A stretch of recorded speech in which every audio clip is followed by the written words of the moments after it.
The psychological evaluation hurt us. I saw the report. It said Lauren was happy and likely to flourish in either home. The judge is going to respond better to Michael's situation. Only because Michael puts on a better show. Any trained psychologist could see right through that. Oh, right through the big house in the gated community in Westchester with the exclusive private school down the block and the dozens of kids Lauren's age playing in the street. Where they could be hit by a car. It's a joke. A psychologist spends 2 hours poking around my living room and then decides Lauren's future. I should have listened to Jillian. I should have baked for that guy. It wouldn't have helped. I think we should baked. So we get to the part when you say, not to worry, it's all going to work out, that Lauren's not going anywhere. Because I'm really ready for that part. 2 large coffees, please. All right, coming up. I want to revisit something. No. Amy, I want you to think about putting Lauren on the stand. Helene, the one thing Michael and I have agreed about through all of this is we're not putting Lauren on the stand. Well, of course he agreed to that because he's afraid she'd choose you. That's not the point. We talked about this at the beginning, and you said your strategy would not include... This is not a science. You know that. Strategies evolve. Thank you. There you go. We have a good case. With my mother and Peter, we can get Kyle from the hospital. You can put him on the stand if you They're need all to. strong witnesses, every one of them, but But not strong enough? your daughter taking a stand, saying she wants to live with her mother, that wins the case.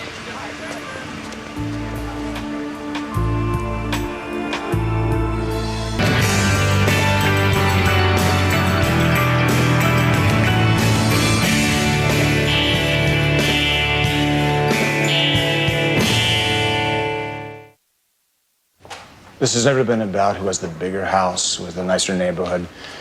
It's about offering Lauren a life that is stable, a life that is safe. It's about Lauren's best interests. And, in your opinion? In my opinion, with all due respect, Your Honor, it's a no-brainer.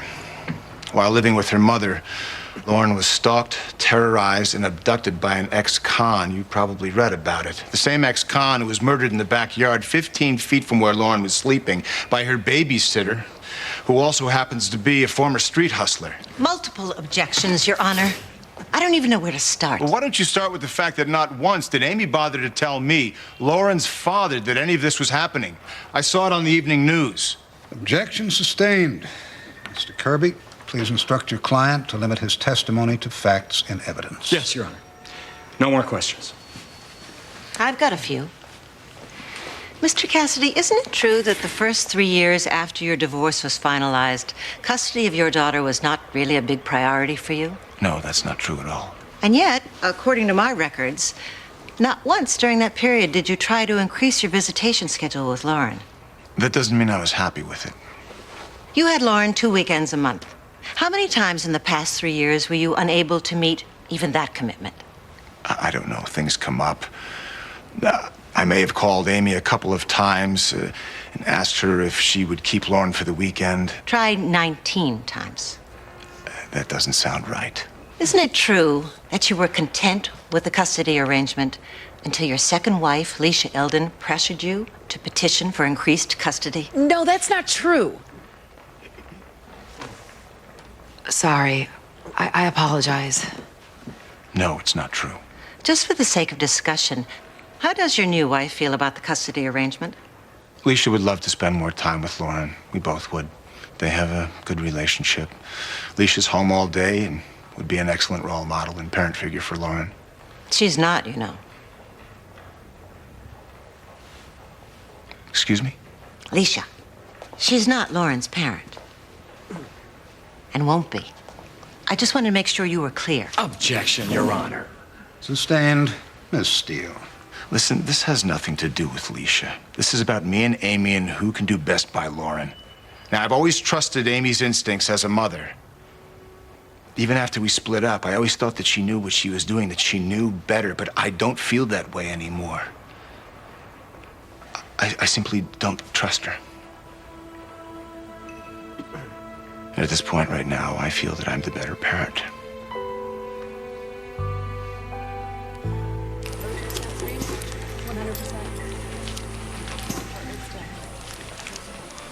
Blood pressure's back up. He's stable. Dr. McCarty, why don't you finish off this G-tube? Me? Gonna need to see a bit more confidence in that, doctor. Sorry, you just took me by surprise, is all. Well, this is a teaching hospital, Doctor. Try to learn how not to be surprised. Get the boy up to pediatric ICU, and Dr. McCarty, I'll need to see you when you're finished here. All right. How about we... Check for patency and order a chest AP and lat to rule out aspiration pneumonia. Right, let's do that. Okay, I'm gonna need a 4-0 chromic gut suture, and please hold the tube laterally while I secure it to the fascia.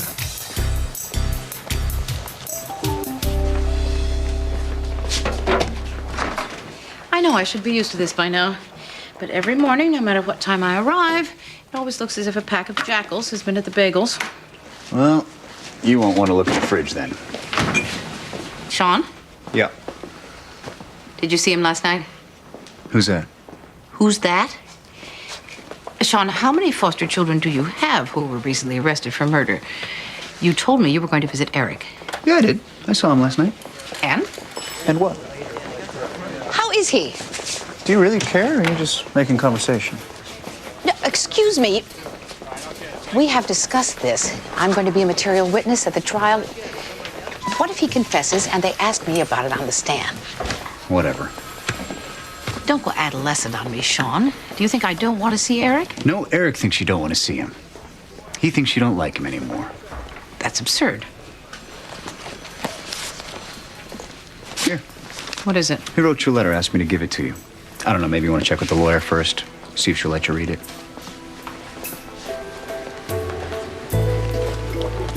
You wanted to see me? Cerebral palsy, severe mental retardation, chronic pneumonia. He's blind, deaf. He can't breathe on his own, so he's hooked up to a ventilator. He can't swallow. Food goes directly into his lungs, so now he has a permanent feeding tube. 4 years old. He spent 2/3 of his life right here in the pediatric ICU. What do you think his prognosis is? Not great. As he gets older, his problems get worse. You know, he doesn't even cry anymore when we jab him in the arm to start an IV. And it's a good 5 or 6 needle jabs before we can find a vein. Not a whimper. Why are you telling me this? Because I think it's time to talk to her about a DNR. A do not resuscitate order. You mean it's time for me to talk to her? There comes a point in medical intervention when it becomes an exercise in cruelty. And with David, we are there. All right, I'll talk to her.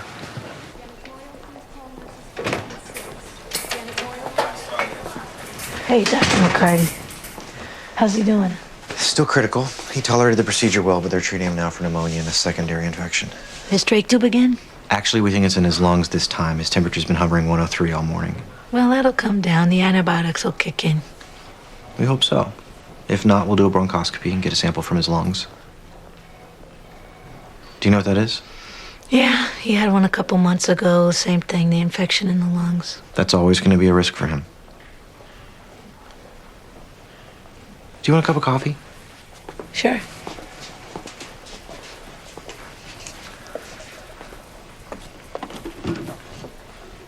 There's something else we need to discuss. David's code status. You're asking me to sign a DNR? If David gets worse, we need to know what you want done for him. A DNR would dictate David not receive electric shock, manual chest compression, or further intubation. I want everything done for him. Mrs. Gilbert, David is going to get worse. We need to think about what we're putting him through. He's a fighter, and he's strong. You know, when he was born, they told me he'd never make it through the night. But hey, we're still here. That little guy is my miracle baby, and I am not going to give up. Okay. We'll proceed with treatment as needed. Good. He's a tough kid. Toughest I've ever seen.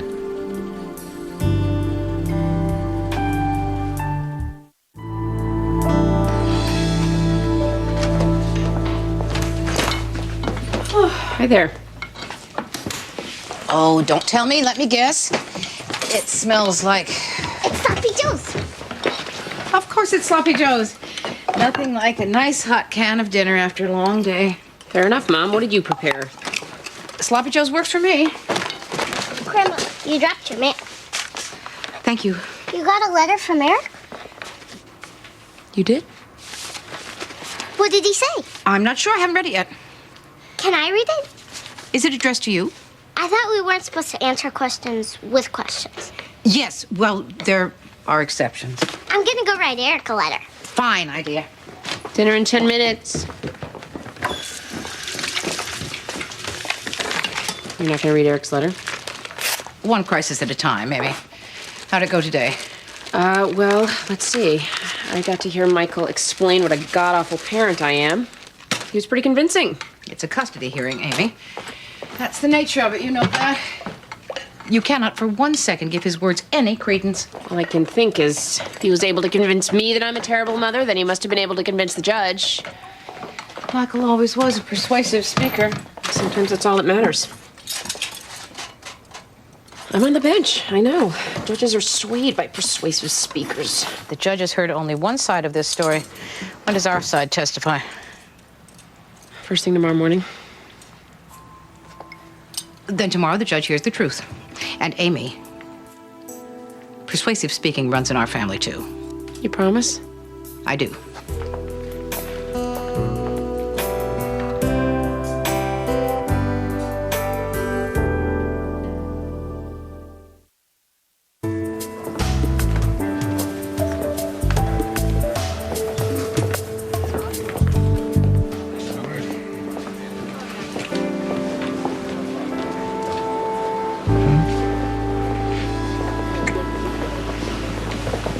God, he's so in love with her. He never bought me lunch. Honey, it's a bag of Fritos and a can of Diet Coke. It doesn't make him Casanova. Let's run through your witness list. I still say your viable testimonies come from Peter, your mother, and yourself. We'll start with your brother. Get the weak link out of the way. Peter's the weak link? He's an insurance salesman. Know what I'm saying? No one's expecting fireworks.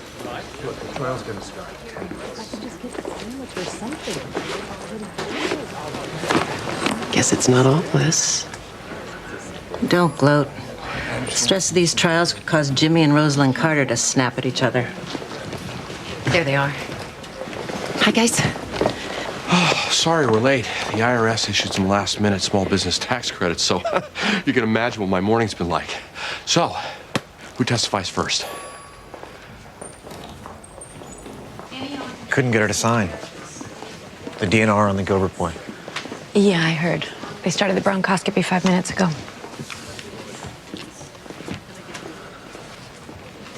Listen, Kyle, nobody goes into medicine because they're good at telling parents their children are going to die. But it's part of the job. You did what you could. Not even sure she heard a word I said. This woman, she has such faith in her son. What gives us the right to say she's wrong? We're doctors. We both know she's wrong.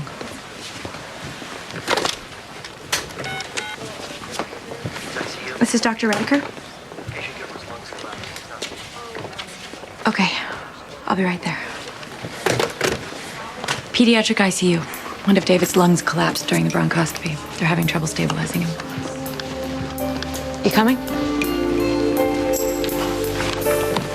My father started Gray & Gray Insurance in 1960. I joined him as soon as I graduated from college. We specialized in home, life, and automobile insurance. After my father died, I branched into small business insurance, including fire and liability. Someday, I hope my son Ned will join me. Your Honor. The witness will please keep his answers concise. I don't have that many years left. Is it accurate to say you function as your family's financial advisor? Well, I have a certain expertise, so I try to, Yes, that's accurate. And how would you characterize your sister as a financial provider for her daughter? Well, Amy's done the best thing a parent can do. She's essentially created a safety net for Lauren with a 529 college savings plan, an educational IRA, and half a dozen blue chip stocks in a custodial account. Amy's in the process of ensuring Lauren's future. Thank you, Mr. Gray. No more questions. Mr. Gray, how objective can you really be in this matter? I'm a board-certified CPA. I was trained to be objective, sir. Now, how do you explain your sister's impulsive decision last year to rent a $1,500 a month apartment when she was living with her mother rent-free? Mr. Kirby, do you still live with your mother? Your Honor. Witness has a point. Children move away from their parents. There's nothing economic theory can do about that. And yet she and Lauren just moved back in with your mother, isn't that true? Yes, she bought the house and decided to reside within her investment. A sound financial decision. Ah, was it a sound financial decision to pay significantly more than market value for the house? Well, factor in a weak stock market and low interest rates, real estate is a good... Yes. That house needs thousands of dollars of repairs. Now, as a board-certified accountant, can you really say it's worth that money? Well, I guess that depends on how you figure worth. That house has sustained our family for 3 generations. Lauren sleeps in the same room her mother slept in when she was Lauren's age. That makes a kid feel safe. That kind of stability? What's that worth? A simple yes or no would suffice. Actually, it won't. Not in this case. You see, what you need to know is that house has been like a fortress to us.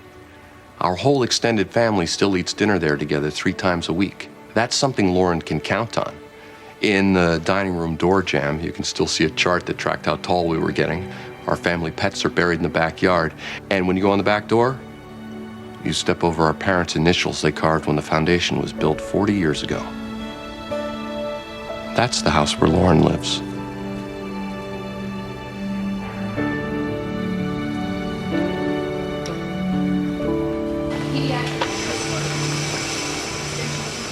Welcome back. You gave us quite a scare, but here you are. No one can say you're a quitter. You're probably wondering why I'm listening to your heart instead of using the monitor. Well, a heartbeat is more than just rate and pressure, my little friend. He can't hear you. I know. How's his heart sound? It's beating, but it's hard work. I don't think you can ask me to simply give up hope. I mean, what kind of a mother would I be if I gave up on my child? Mrs. Gilbert, I'm sorry, but I don't think there's any more hope to give up. Well, then why are you lowering your voice? Because you don't want David to hear? Respect, I guess. Respect for human life. Oh, is that what signing the do not resuscitate order is all about? Respect for human life? Yes. You talk like I'm holding him here against his will. For me, being a doctor means I get to spend my life being proud of my actions. But whenever I help bring David back, I don't feel good about it. I don't feel like I'm doing good. Do you?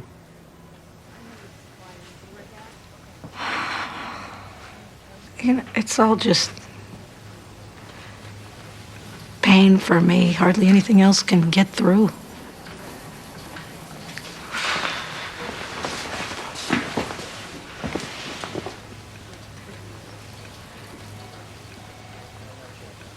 If David could just tell me.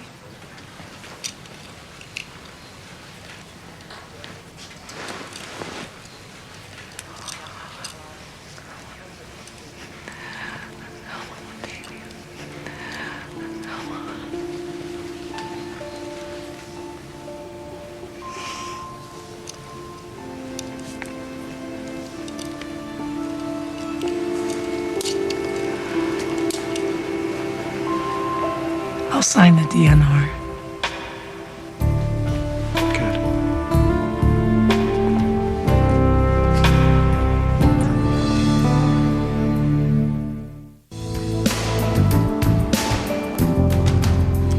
We're both usually there for Lauren's breakfast.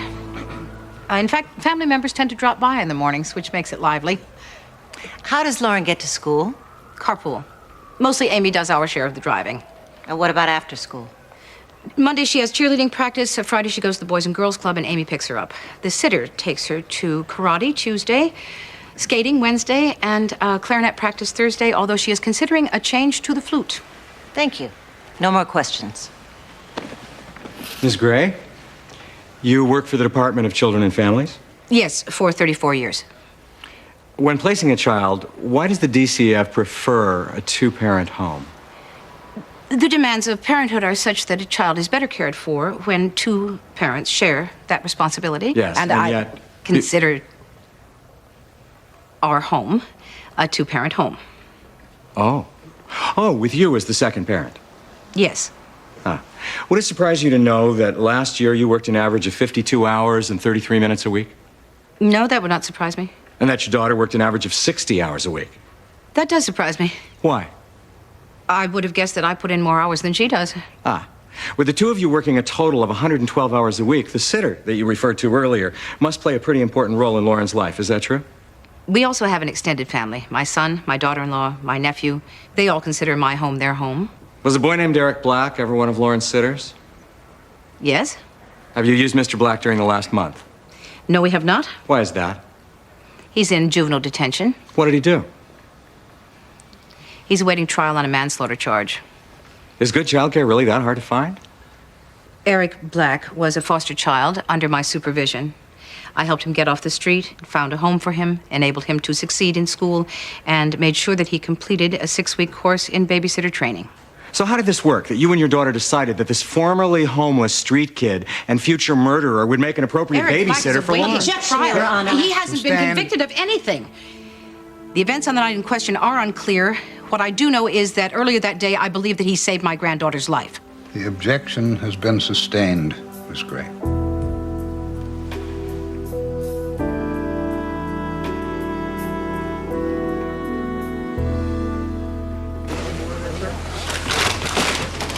I'm not gonna lie, we took a hit. We knew Eric would be a factor. What could I have said differently? Ma, lawyers twist things. The judge knows that. At least you got in the fact that Eric saved Lauren's life. That was good.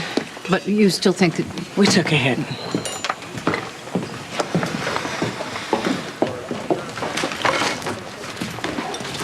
Oh, Judge Gray. What are you guys doing here? Don't you have jobs? Our boss isn't in today. Yeah, we're playing hooky. Don't rat us out.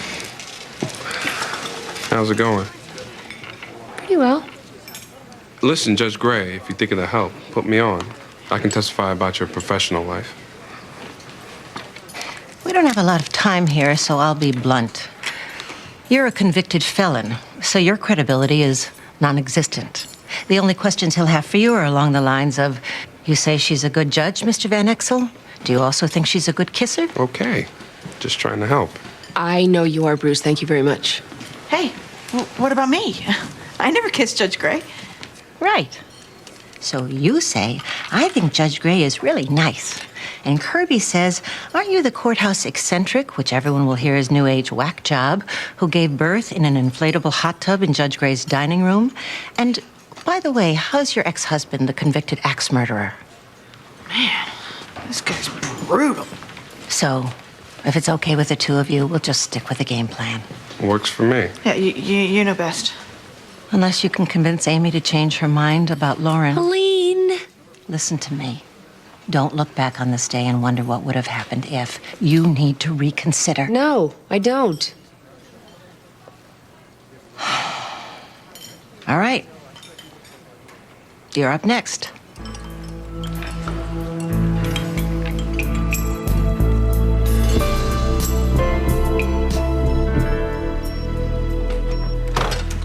Is it happening? I think we're close. How long will it take? I'm sorry, I can't say. Not long. Do you want a technical explanation of what's happening right now? He's dying. Is he in pain? No. I promise you that. Oh, God. Are you sure you want to be here? I can't not be here. I have to be here.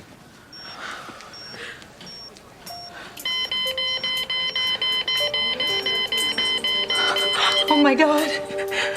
Oh, my God. I'm so sorry. I can't do it. I can't do it. You have to help me. Nancy, please, for David's sake. No, it's bad, man. This is wrong. Please, I can't do it. Please. Oh, my God. Please, Dr. McCartney. You have to help him. Help my child. Please.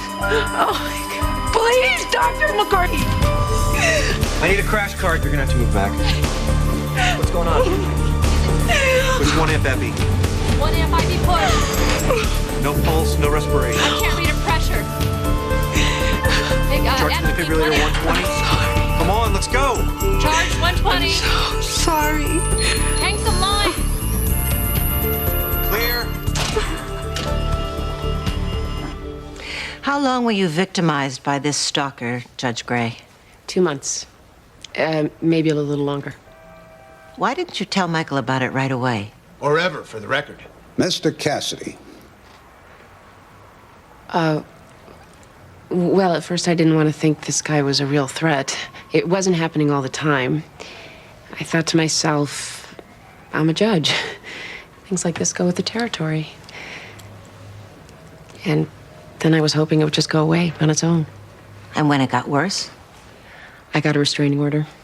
I talked to the police, and they started posting someone at the house. But still, you didn't tell Michael, and you didn't tell Lauren? Well, I didn't want to scare Lauren. I didn't want to make her afraid to go to sleep, afraid to look over her shoulder, like I was. You were trying to protect her? I was. And Michael? That was a mistake. We were in custody mediation when all this started, and mediation wasn't going well. And I felt that Michael would take advantage of the fact that someone was harassing me and use it as leverage to force Lauren away from me. It's not a good excuse, but sometimes fear can cloud your judgment, and I think that's what happened to me. If the same thing happened again, if you and your family were threatened again, what would you do differently?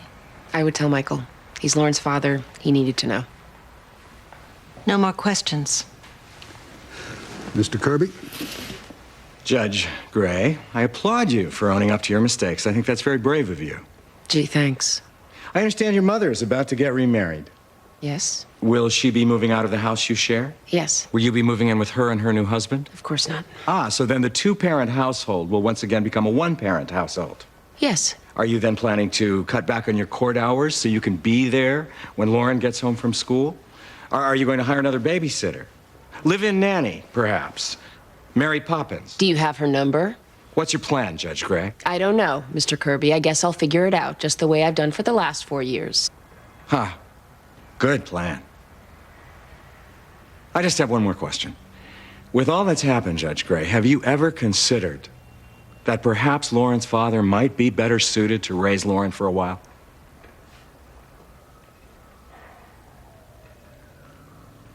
Absolutely. Mr. Kirby, I've just met you, and God knows there's some days when I think somebody like you would be better suited to raising Lauren. It's not an easy thing, raising a child. It means accepting the fact that you are fallible, that you're going to make mistakes. But the parent who does not suffer from occasional self-doubt in the face of such a massive responsibility is not the parent that I want raising my child. The only way we do better is by figuring out what we did wrong. So that's my plan, Mr. Kirby. Just the way it's always been. I love my daughter, and I plan to do better.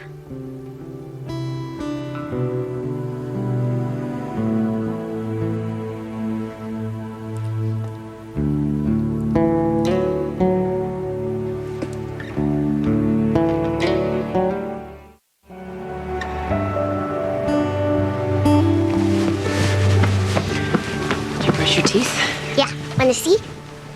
Beautiful. Sleep well, sweetheart. Mom, Yeah?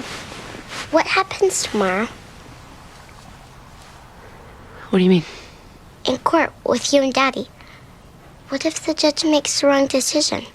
Impossible. There is no wrong decision. Then why are you and Daddy fighting? Why are you in court? You know why? It's because we both love you so much, and we want the best for you. But we just have slightly different ideas of what that is. So we go to a judge to help us figure that out. You understand? Yeah. It's all gonna work out. The judge is a very, very smart man. So don't you worry, okay? Okay. No one asked me. What? No one asked me what I thought was best. No, I guess we didn't. I like things the way they are. That's what I think is best.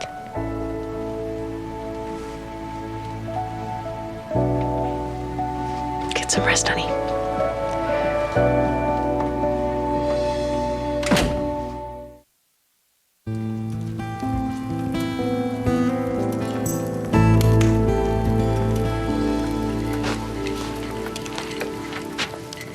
You ever gonna open that? Eventually. Maybe.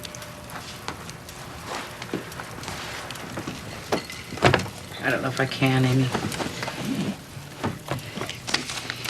If this is an admission of guilt, if he tells me something I shouldn't know. Ma, that's a crock. I'm expected to testify at his trial. That's the way I can help him. Eric has me to be his witness. That's not what he needs you for. Ma, he needs you to love him and forgive him. I can't do that for him, neither can Sean. He chose you. He needs somebody to talk to. You know what I think? I think you're afraid to say what you want to say to him. Which is what? Same as me. Thank you. Thank you for killing someone in our backyard. I'm sorry. I'm glad Eric did what he did. And I think deep down you're thankful too, and you hate feeling that way. Mom, when I think about what could have happened to any of us, to Lauren, we could have been facing something a lot worse than a custody fight.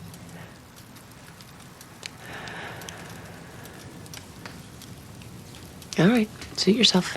Good night. Amy, put Lauren on the stand. What if it's the one thing that makes a difference? What if it means you get to keep her? If a judge heard what Lauren said upstairs... Mom, it's one thing for her to say what she did in her room at night. But to say it in a court in front of her father? No, I'm not going to do that to her. Because then it becomes something permanent. Something she did that she has to live with for the rest of her life. Michael would do it in a heartbeat. Well, Michael's an ass. Yes, and a realist and a pragmatist, which is what you need to be in this situation. Helene is right. Children are resilient. Mom, if I cannot convince this judge that I am the better parent without using my little girl as a champion, then, well, maybe I deserve to lose. Because I am the parent. I am the champion, not a 10-year-old who only knows she loves both of her parents. You do not deserve to lose.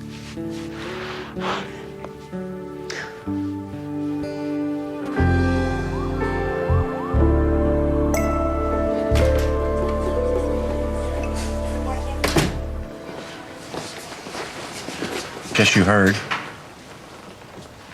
Yeah. David made it back from the dead one more time? I could have ignored her. You had the legal right to let him die. Wasn't tough enough. I'm not tough enough for this. Tough enough for what? I should have had a nurse come in and remove her from the room and let the boy go. That's what you would have done. I wouldn't have done that. A mother is begging me to save her sick child? I'm gonna kick into gear just like you did. I couldn't say no. What kind of monster could? What about David? She'll have to sign another DNR. A DNR's only good if we use it. One of these times, David is going to code, and his mother will be sleeping, or getting something to eat, or a breath of fresh air. And when she comes back, it'll all be over. And maybe she'll allow herself to realize that she didn't let him down. She let him go. I know it doesn't feel like it right now, but you did everything right. You were a great doctor.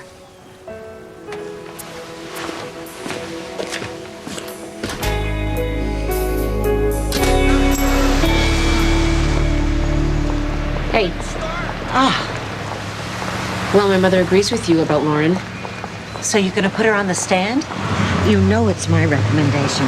And your mother has a lot of experience. Helene, you are a warrior, and I appreciate that. And yes, that is why I hired you. But we have to do things my way. All right. I'll inform the judge we're not calling any more witnesses.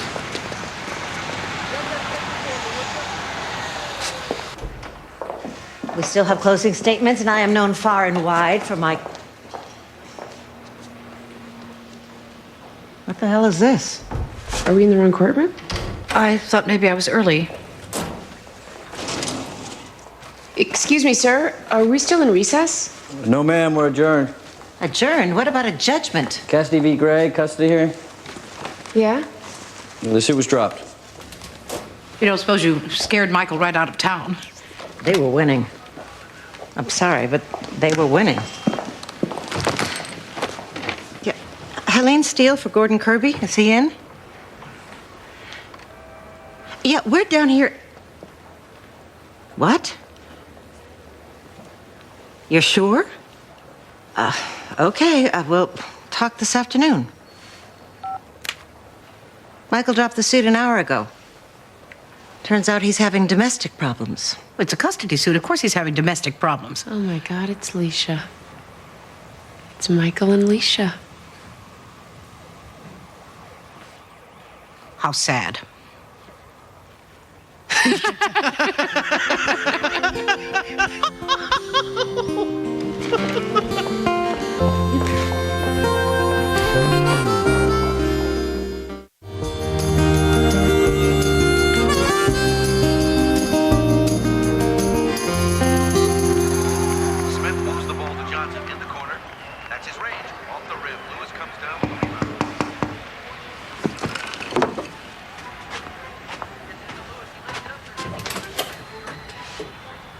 This is why I wasn't answering the phone. I thought you might call. I didn't think you'd just stop by. Did you drop the custody suit because you're having problems with Leisha? We're not having problems. She left me. Well, I'd say I'm sorry, except now I get to keep Lauren. So all those things you said about me in the courtroom, that I'm a terrible mother, that I'm unfit to raise Lauren... I'm sorry. I really thought it would be best for everyone if Lauren came to live with us. It just didn't come together. It didn't come together? Like a business deal? The components didn't gel? You didn't want to take Lauren away from me because I'm a bad mother. You wanted her to save your bad marriage. Hey, isn't that why we had her in the first place? You know what? One day Lauren is going to find out what you are really like, and you are going to lose her, too. You know, all those things I said in the courtroom, they were true. And yet, you are still the better parent. I love Lauren enough to recognize that fact. Is the crucifixion over yet? I mean, are there any more open wounds you'd like to stick your thumb into? How do you think Lauren's going to feel when she finds out you stopped fighting for her? Does she really have to know?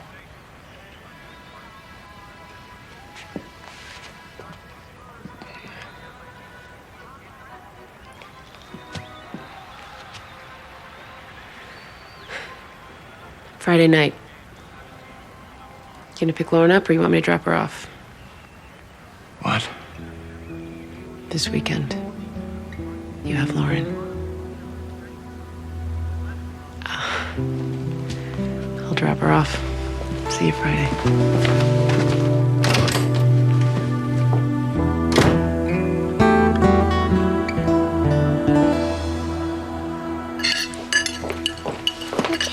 Tired of Sloppy Joes. Honey, who chose them? Full up of Sloppy Joes.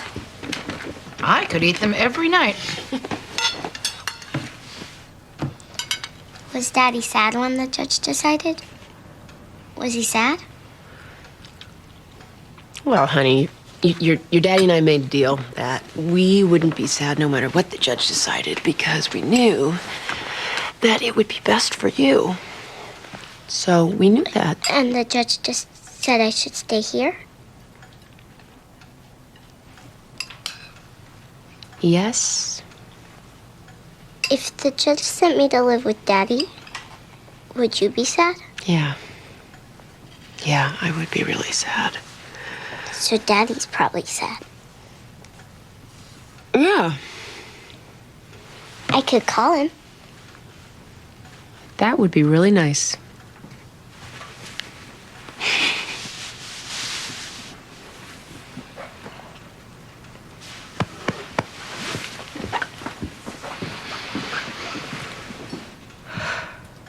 You are going to heaven. Ma, do you realize if Leisha had waited a couple days to leave Michael, then Lauren wouldn't be living with us right now? Don't concern yourself with what ifs. Leisha didn't wait. Could you, wash the dishes tonight? Yeah. What, are you going out? I have to visit a friend.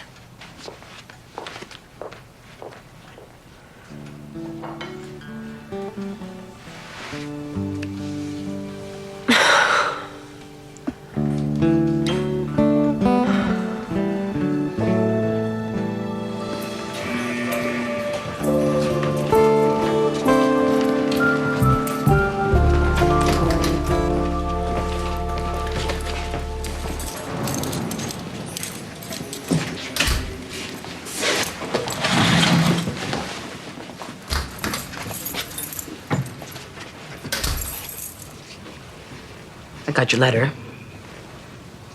Did you read it? No. Instead, I thought I'd come and talk to you in person.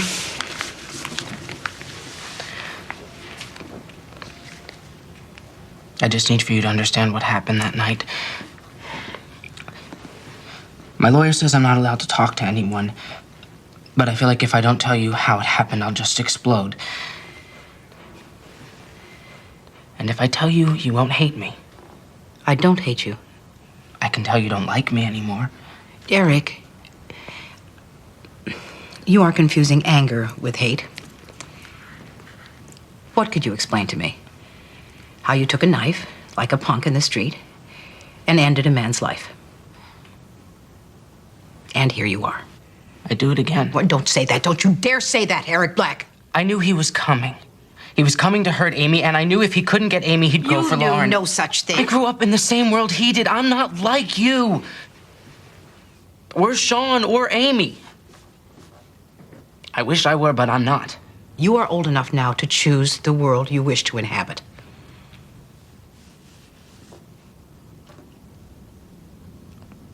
You'd give up everything for Lauren and Amy, right? Of course I would. And I'd give up everything for you. I am afraid that that is exactly what you have done. And it makes me very angry. If you just let me tell you the story of what happened, I don't care about the trial. I can't stand the thought of you thinking I'm a bad person. Please, Maxine. I need to tell you how it happened.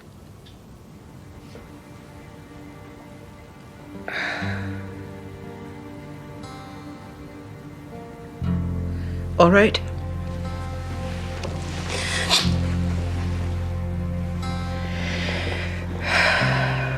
Tell me your story.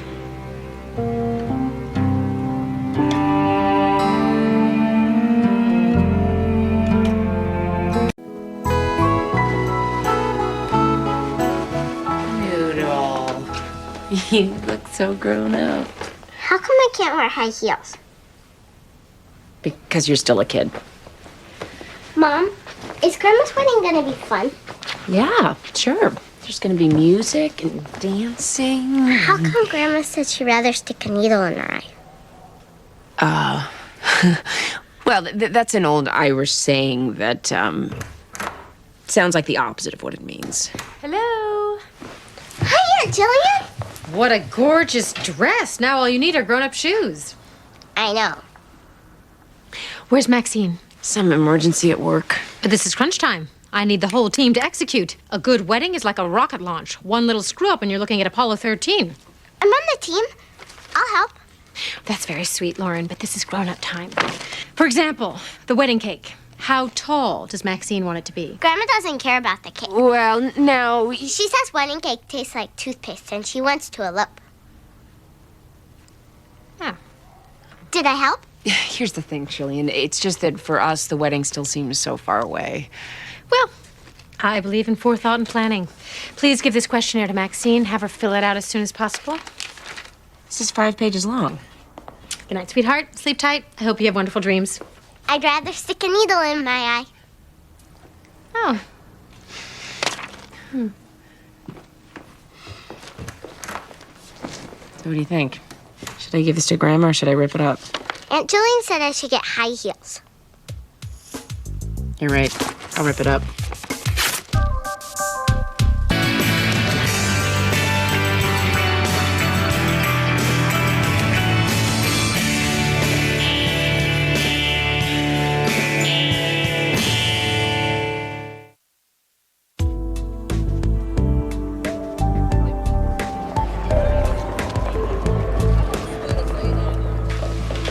What's next? Deadbeat dad.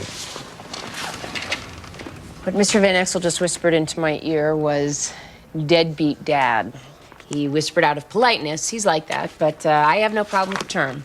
So are you a deadbeat dad, Mr. Simmons? I'm not a deadbeat anything, Your Honor. I've never missed a payment for anything I've owed, ever. My client is a well-regarded small businessman, Your Honor. Simmons Dry Cleaning. Well-regarded by whom?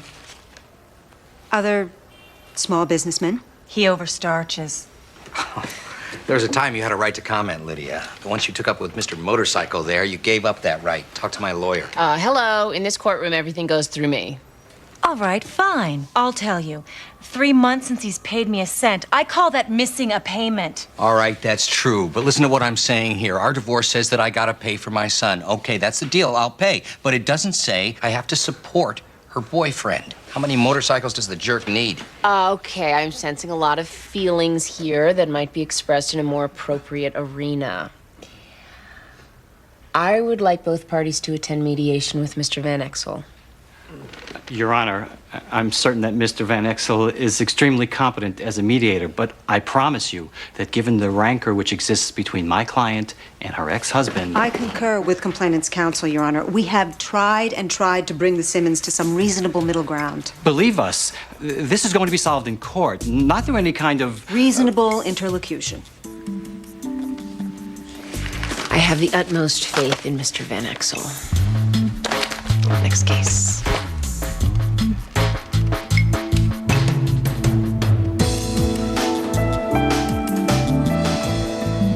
Breathe in. That's out. Breathe in like this. If I breathe in when I already got breath, then my lungs will explode. That's true. I guess I better work on my timing. Yeah, you better work on your timing.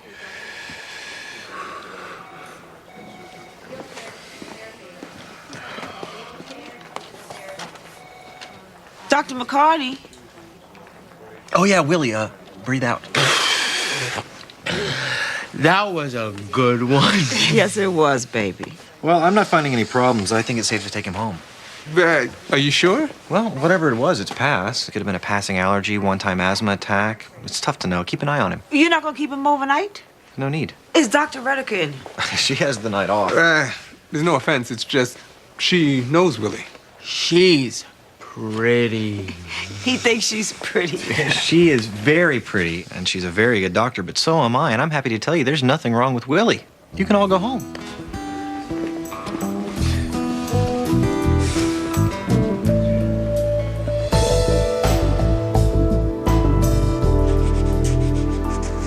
What's going to happen? Well, we're waiting for a judge to arrive and decide. How's your dolly feeling? I think she might be cold. Oh. Take my jacket. Everything's going to be fine, Katie. I promise you. Maxine. See? The judge is here. So if you will wait with Lisa, I'll be right back. This has never happened to me before. When I decide to remove a child, the police are supposed to help me, not argue. I know. The whole idea of an administrative hold is to get the child away from the source of danger as quickly as possible, especially when the source of danger is the parents. We'll clear it up with the judge.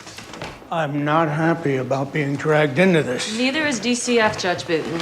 All right, as I understand it, Ms. Gray is endeavoring to remove a minor child on a 96-hour administrative hold? In complete accordance with the law. The 96-hour hold is to be used only in cases when the child is in imminent physical danger, of which there is none. And you are? Zach Wiley, the Ordonez's lawyer. I persuaded the police that there was, in fact, no imminent danger and that DCF was acting outside the law. At which point I decided I needed some direction from someone farther up the food chain. Miss Gray, what imminent danger to the child did you perceive? The Ordonez's were having a little party when I dropped by. Mr. Ordonez was having a sexual intercourse under the dining room table with 2 other people, neither of whom was Mrs. Ordonez. She, meanwhile, was upstairs enjoying someone else's company in the bathtub. 3 other bon vivants were screaming with pleasure on the 7-year-old daughter's bed. Where was the minor child? Katie was in her closet. Your Honor, my clients don't deny that the party was a bit out of hand, but Katie was perfectly safe. The child is traumatized. Perhaps because she thought she was being kidnapped. Well, at first glance, I'd say Ms. Gray had good reason to remove the child. Lifestyle issues can be blown out of proportion, as Your Honor is particularly well aware. Ms. Gray has never taken custody of a child gratuitously, Judge Booten. If she felt the child was in danger, then the child was in danger. It appears the house is now empty of guests. Yes, Your Honor.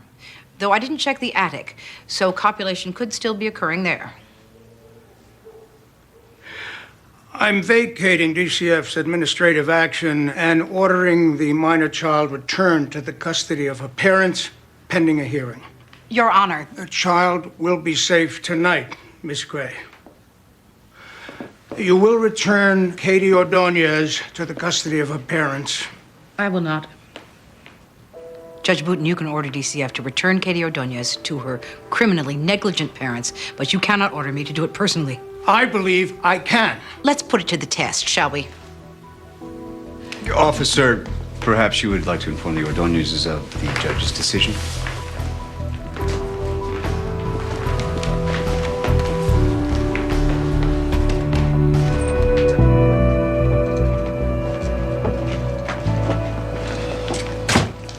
We'll get him in court, Maxine.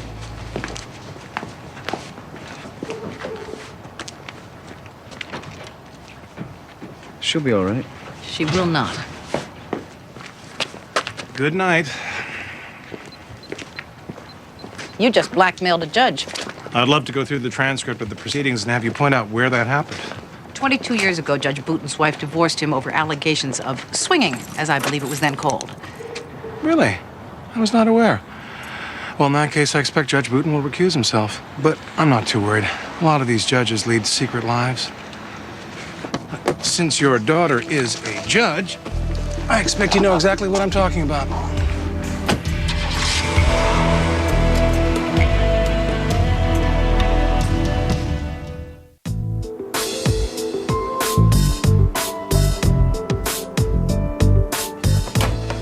That's what you told me yesterday. 3 months? Do you have any idea of what might happen to this little girl in 3 months? You do that. Is my timing bad? I'm dealing with a small child trapped in a house which is used for orgies. Oh my goodness, can't you do something? I'm trying to, Jillian. Any chance you could put your sorrows in a box and just stuff them in the attic? What an appealing idea that is. We have several unresolved wedding issues. For example, how many dancers would you like? Dancers?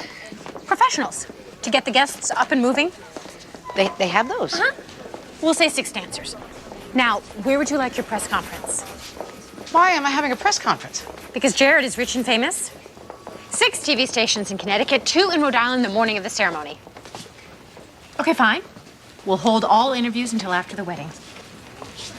Now, you see, we're making some real headway. And the photo shoot is set for 9 a.m. 9 a.m. in the morning? Hair and makeup at 6. Jillian, I simply cannot do this. I regret everything about this insanely pompous wedding. I only agreed to this spectacle because I was too lazy to plan anything myself. But I have allowed you to run roughshod over my feelings. Now I am filled with existential dread. I wish I was joining a nunnery. I just had to get that off my chest. You don't want the wedding? I'll cancel it. I'll uninvite the guests. I'll unrent the hall. I'll do everything else that needs to be done. Please don't overreact. You're on your own, Maxine. Go ahead. Have whatever kind of 2-bit wedding you'd like.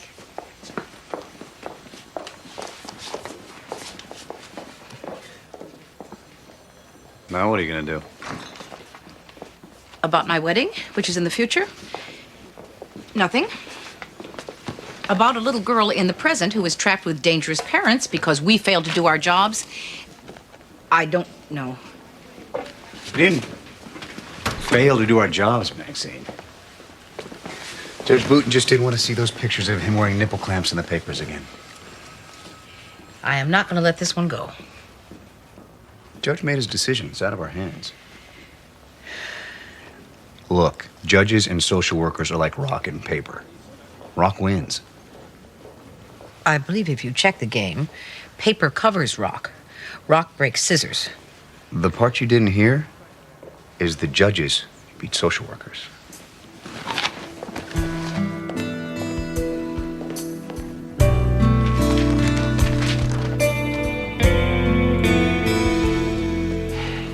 $2,500 a month I'm supposed to pay. She won't even let me see my kid. Seeing Joel is not a right, it is a privilege. Actually, according to the terms of divorce. Tell him he's got to pay up already. Joel needs new clothes, hockey equipment. Harleys, trips to Atlantic City for Mr. Tattoo. Mr. Simmons, are you able to fulfill your financial obligation? Yes. Is your business doing all right? Absolutely. I have the money, just not for her grease monkey boyfriend. If we can keep the focus on Joel. Yeah, what is your fixation on dragging Nick into everything? Hey, I'm not the one who dragged that pea brain out of a dumpster and into our lives. That was you. Let's try communicating Nick is through twice me instead of the man you insulting ever each other. were. Look, Joel. Okay, let's take the focus off of Nick and keep it on Joel. All right, fine. Nick is a much better father figure to Joel than he ever was. Forget Nick. Nick doesn't What kind of exist. example are you setting for our son? You're warping his image of women, trolling bars, bringing lowlifes home. Can he talk to me like that? Yes, you know why? Because I'm Joel's father. Oh, Well, being yeah? Joel's No, father you're for- not. Not what? Joel's father.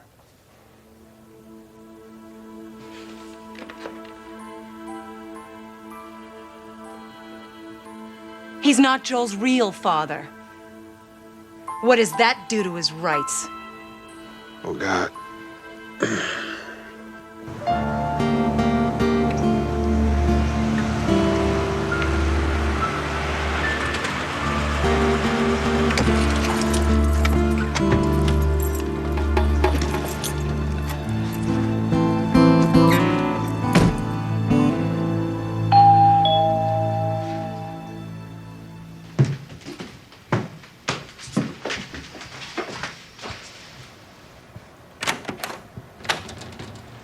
Katie, hello. Why aren't you in school? Nobody woke up. Are you alone? I don't know. I didn't look. Well, let's look now.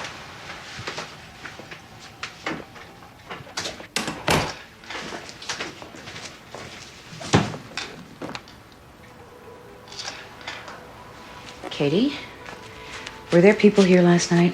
Yes, there's naked people. When the music started, I went into my castle. In your closet.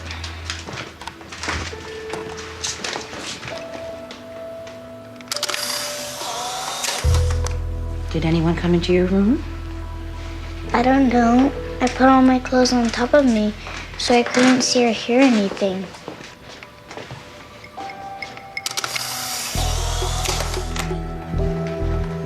How's your dolly?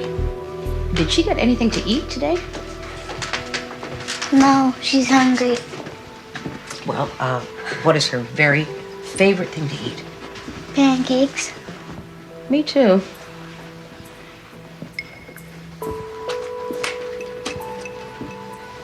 Wait, don't wake them up. They get really, really mad if you wake them up. I'll be very careful.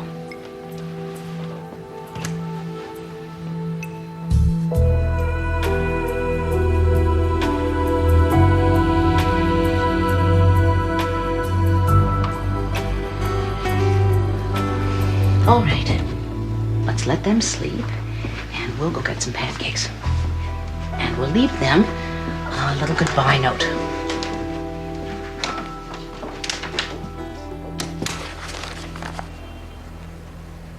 Apparently, mediation was not a smashing success.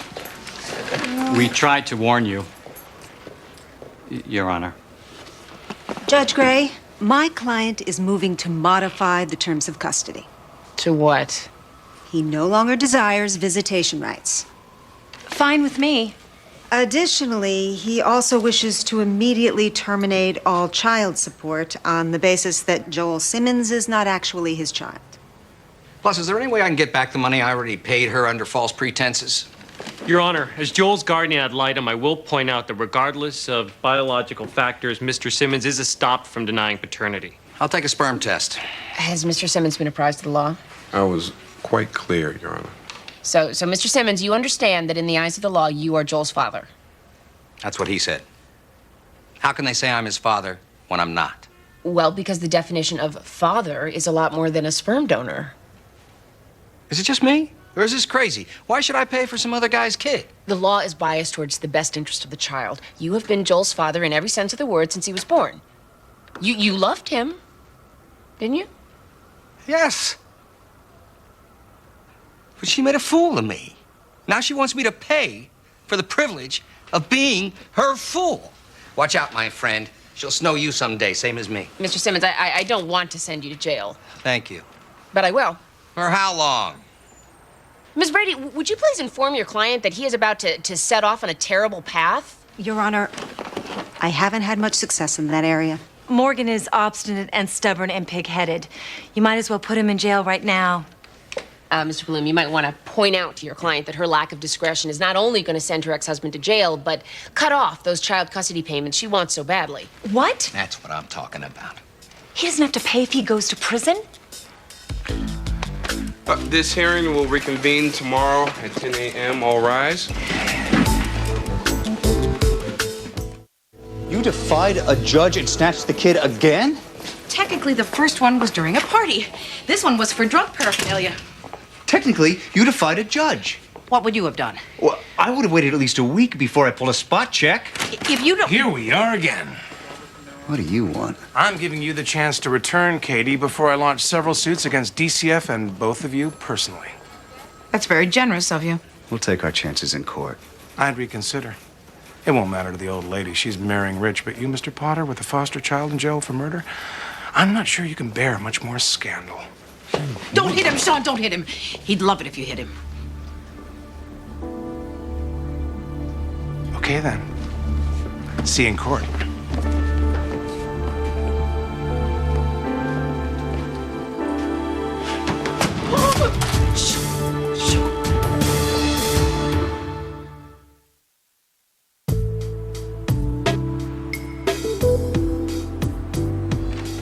I've been considering the Simmons case.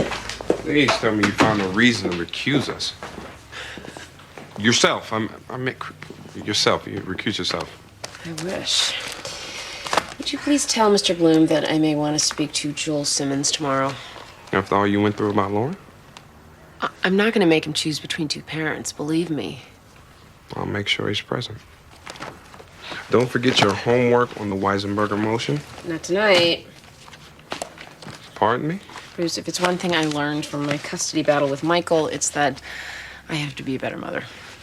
I understand. And if that means a lighter docket, it means a lighter docket. Okay. You know, some evenings I have barely 1 hour to spend with Lauren. I spend all of that nagging her to take a bath, do her homework, and then I'm up reading motions till the wee hours. Wake up cranky? Yes. And I start nagging her again. Hurry up, you're gonna be late. It's not good parenting. Judge Gray, you do not have to explain. I agree with you. You do? I think I've lost perspective. Hey, do you want to play hooky tomorrow? Take our girls on a picnic? Now you've lost perspective. Good. You're still here. I hear you had quite the exciting day, Mom. Who told you that? You're famous. You snatched the same little girl twice, against a judge's orders. As a member of the judiciary, I am shocked and horrified. The parents have a lawyer, Zach Wiley. Oh. You know him? I try to keep him off your docket. He slams up everything he touches. He has already compromised Judge Booten. That's quite a charge, Mom. Are you taking this as presiding judge? No, I don't have any evidence. He's smart. I have to go back into court. What I need to know is this. How do I pull a judge who will not be intimidated by him? Well, Ma, I can't steer you toward a judge. Of course not. That's unethical. It would be like insider trading. She really can't. I apologize, of course. It's just that there's this little girl, and I'm sorry. I apologize. I'll leave.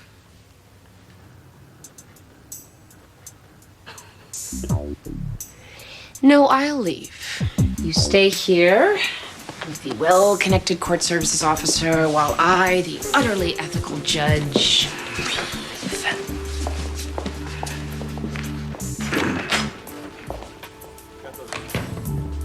Sometimes we court services officers get together and we swap stuff on the docket unofficially.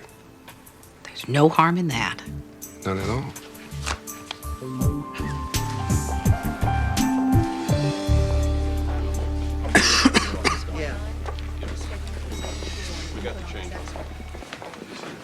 Hey, Willie, what brings you back here? My dad's car. He has a fever. Any other symptoms? Like what? Nausea, cramps, cough, earache? Yeah. Which? All of them. Is Dr. Redeker here tonight? No, but I'm here. I'm always here. Sit down, baby.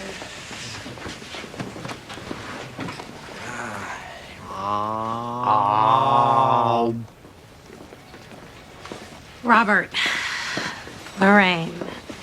Hi, Willie. I don't want a shot. Don't worry. I don't think you're gonna need one. She likes to give shots.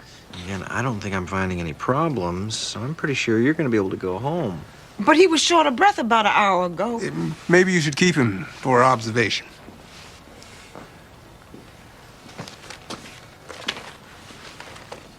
Mr. Edwards, last November 6th, we kept Willie overnight, but nothing was wrong. Again, December 9th, January 3rd, January 16th. We kept him overnight, but everything checked out fine. And then again, last night, you brought him in, and then there was nothing wrong. Well, by the time we got him here, it passed. Whatever it was. What if it happens again? And doesn't pass. Dr. McCarty, can we confer for a moment? Yeah. Whoa, they're in love. Dr. Redeker told the Edwards to bring Willie in anytime they were worried, and we'd observe him overnight. Dr. Redeker said that? Dr. Lily Redeker? Because that doesn't sound like the Dr. Lily Redeker I know and know. She's obsessed with limited resources and picking your battles, and she told them that?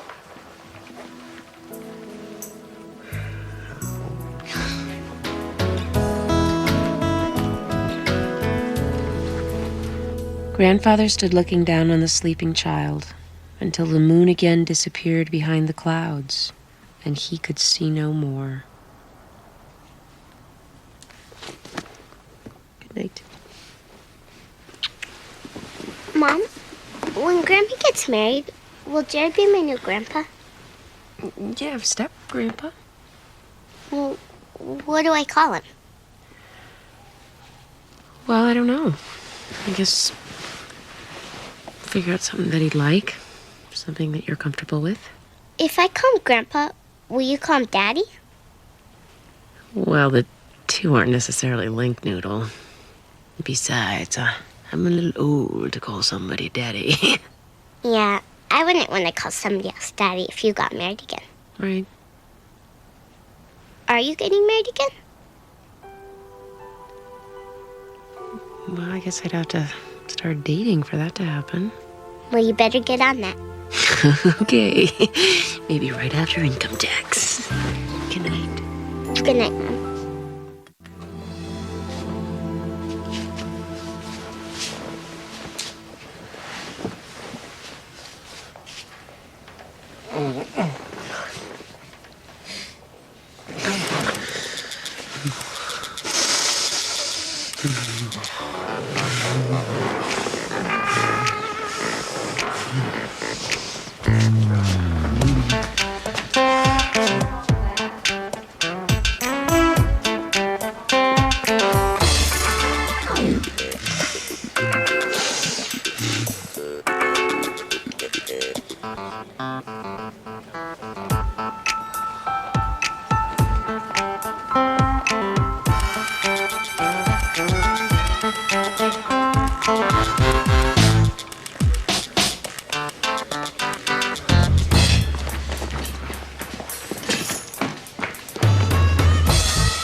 Here, let me do that. There you go. Thanks. You're welcome.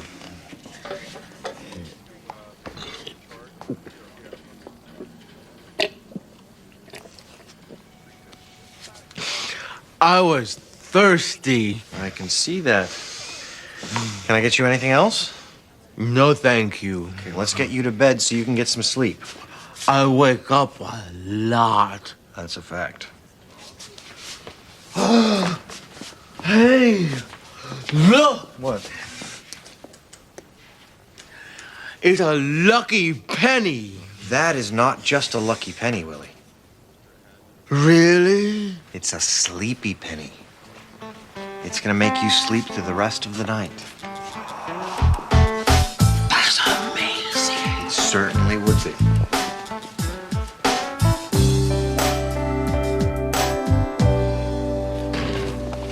Well, Mr. Simmons, you've had a night to reflect.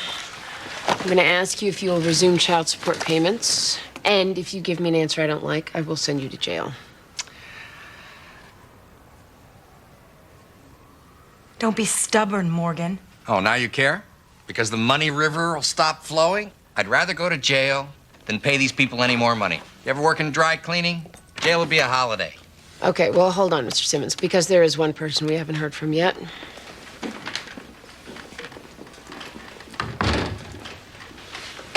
Judge Gray, my concern is that Joel hasn't been properly prepared to hear certain information that he may find upsetting. No one is telling Joel anything, Mr. Singh. We are listening to him. Hi, Joel. I'm Judge Gray. You can come down here. Hey. Do you know why you're here? My mom and dad are arguing about how much my mom lets me see my dad. And what do you think about that? They argue all the time. I mean, what do you think about your father? Your Honor, aren't we slightly off topic here? We're past visitation. Ms. Brady, I'm talking to Joel. If you won't pay child support, Mom says he doesn't deserve to see me. See? She twists everything. Joel, when you and your father do see each other, do you do anything fun? Sure, we go to games. Once we go to Montreal and I got this jersey. Remember that, Dad? And do you do anything with your dad that you don't do with your mom and Nick? Long division? I'm useless at arithmetic. So's Nick. Go to chopsocky movies. Hockey. Dad's good at hockey. So am I now. Like the best thing, you know what a slap shot is? Yeah. Nick tried to show me, but Nick's a good guy. I like him. Yeah, I'm sure you and Nick get along just fine, but I'm more interested in your relationship with your father. Nick tried to teach me how to do a slap shot, but it was my dad who knew the secret. Should I tell him? The secret is you gotta hit the ice exactly 3/4 of an inch behind the puck. Anyway, that's the secret my dad taught me.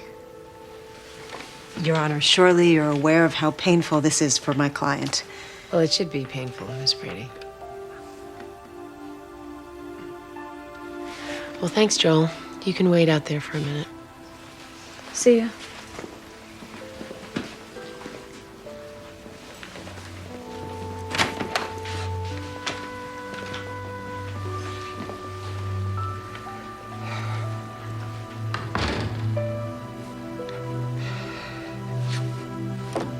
That's kind of a dirty trick. Kind of, yeah. But, it's important to remember when you turn your back on Joel, you turn your back on something very precious in your life. Yeah, I withdraw. I withdraw the, whatever. The law's right. I'm his dad.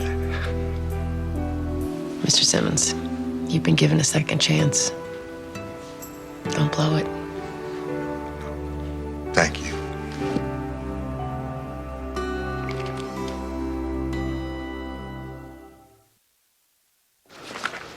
Good morning.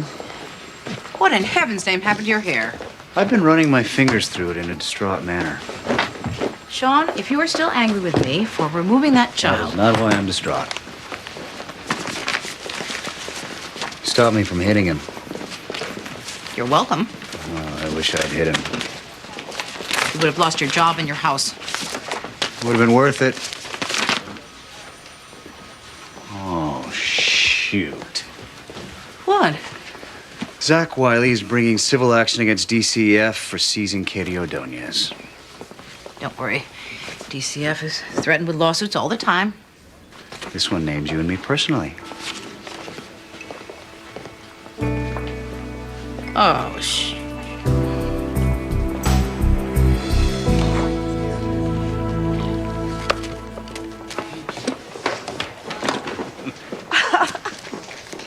Hey, Willie, hi. Mom! Hi, Daddy. Hey, did you have a nice time? Dr. McCarty made me an airplane. Good morning. Good morning. You will be happy to know that Willie had an uneventful night. Good. Good. Does he always have this much trouble sleeping? Yes, he does. Every night. But not with my sleepy penny. That worked, huh? But you better take it now. You look very, very tired. Thank you, Willie. I'll hold on to this till the next time you come in. Come on, baby. Thank you, Dr. McCarty. Come on. Bye, Willie. Just between you and me. The only reason you brought Willie in here was so you could get a good night's sleep, right? No. It's more for my wife. Yeah. You're not married, so you may not understand. No, I think I do. Dr. Redeker said it was okay. She said there was more than one kind of medical emergency. And as usual, Dr. Redeker was right.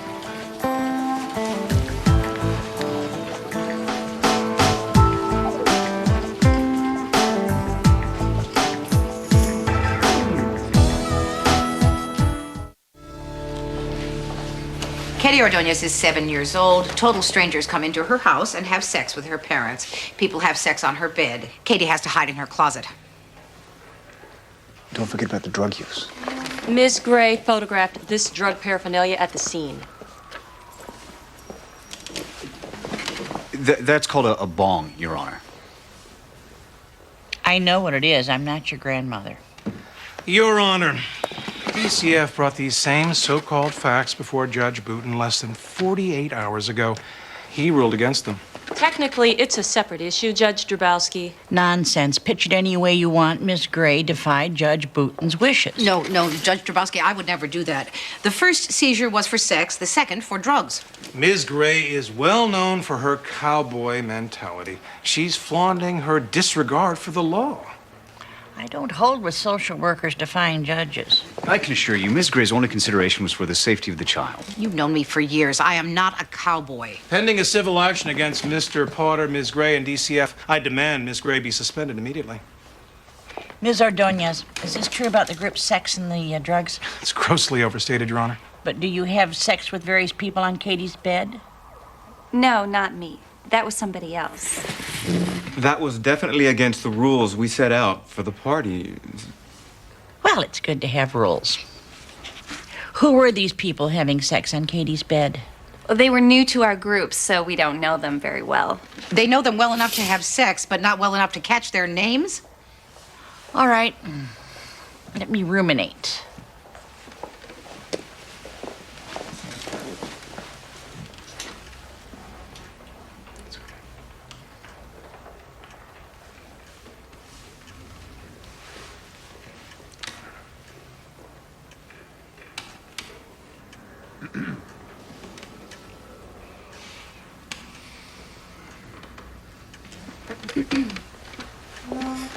Judge Drabowski?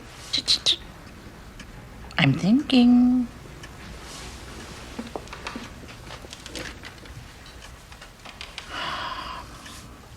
It's my opinion that Judge Booten was hasty in overturning the initial seizure of the child. Excellent. Your Honor, before you rule, I'm moving that you recuse yourself from this case. Why? Because Mr. Ordonez is a person of color. He's Latino, Your Honor. Says Latino, so? Well, you have removed 8 children of color from their parents in the last 4 months. Are you implying there's a pattern of racism in my decisions? No, Your Honor. Such a charge wouldn't be made here in court, but rather in the Judicial Review Committee. See what he does. You apologize for that remark immediately, Mr. Wiley. I cannot apologize for the truth, Your Honor. You're defying the direct order of a judge in open court. I'm within my rights. That's called contempt of court, Mr. Wiley. In what world? In my world, Mr. Wiley. Welcome to it. You take this man into custody for contempt of court. Fine. I withdraw the comment. No, too late. You had better rethink, Judge Drabowski. You have the reputation of an aging judge. Allegations of racism and erratic behavior could very well taint the end of what has been a long and well-regarded career. Go ahead. This is my last day. I retired. And who cares about the reputation of a retired judge? Get him out of here. And if he tries to escape, shoot him. Do you see what happens to people who defy judges, Miss Gray? I assure you, Judge Drabowski, I have learned my lesson. Good. I confirm the order of temporary custody and give over Katie Ordonez to your care. Next case.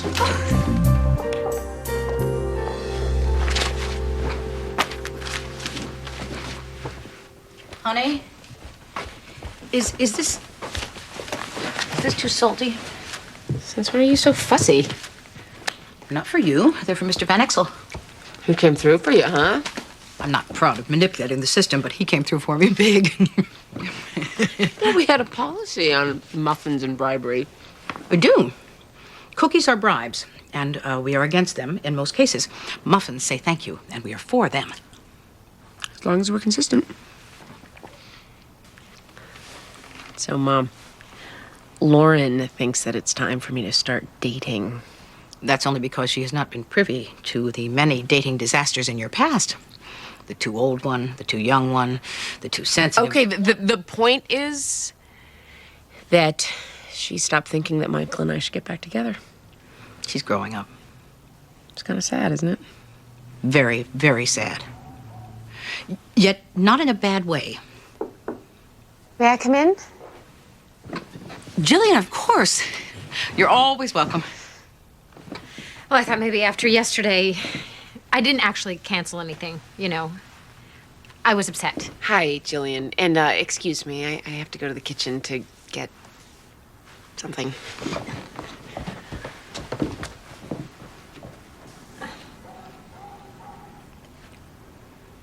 Jillian, I have undervalued all the work that you have done on behalf of Jared and me, and you have every right to be annoyed. I get caught up in things and all the excitement with the wedding. And I thought if I left it to you and Amy, you'd end up marrying a billionaire in your living room. And I don't mean that as a snotty comment. I know. We're fine. Hey, I'm back with this.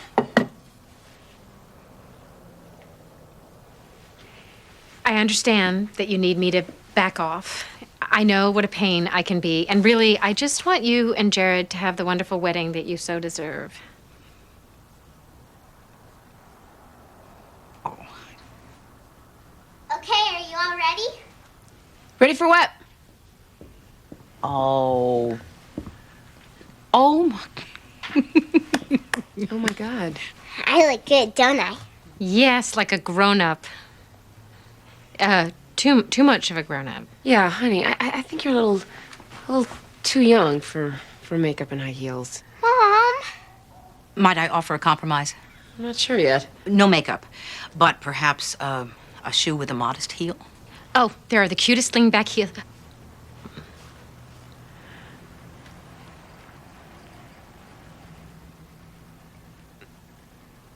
Okay, sure, fine. Yeah. Thanks, Mom!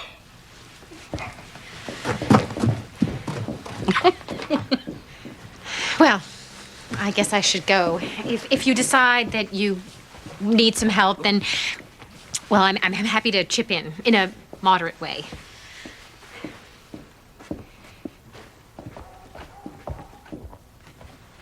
Jillian, the fact is, I could use a little help. Really? Not as much as before, just a little. I understand. So, what did we decide on the dancers and the cake? Did we pick a number? I do not want dancers. Oh, believe me, you'll be happy that I hired them. But we really need 2 cakes. One for decoration and one for eating. I don't want 2 cakes. You'll be happy on the day, believe me. Oh, Maxine, you see, one cake is more for show and for cutting, and the other cake is more for taste. You might want a third to freeze for when you renew your vows on your 10th anniversary. A lot of couples find that it's the perfect time to amp up the old romance level. I guess the 7-year itch has become the 10-year itch. Who knew? Oh, you swear? On whose grave? He said that? Get out. No, you're making that up. Cause that's just like you. Man, you gotta do better than that. Claire, when Robert has finished his urgent business, would you remind him that I'm still waiting for him to locate the J. Gonzalez file? Kimberly Found's desk. Please hold. Kimberly! There's a call for you. I'm busy. Yes, I see that. And I would appreciate it if you would not go through my files. I can find whatever it is you're looking for. Maxine, there's a meeting in the conference room in half an hour. Oh, good. You know how much I love those. You know, it would make my life so much easier if you could just set an example. Or at the very least, keep the eye rolling to a minimum. Excuse me. Kimberly, get your bony fingers out of my file drawers now before I come over there and kick your scrawny little conniving ass from here to next September and back again.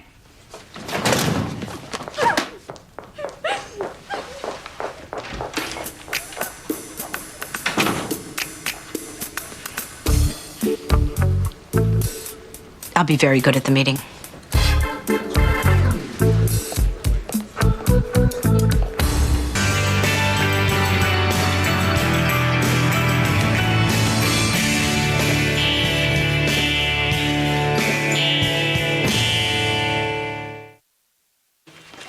In the matter of Joanna Bowden, age 15, charged with conspiracy to commit murder and attempted murder, the intended victim being Mitchell Bowden, Joanna's father.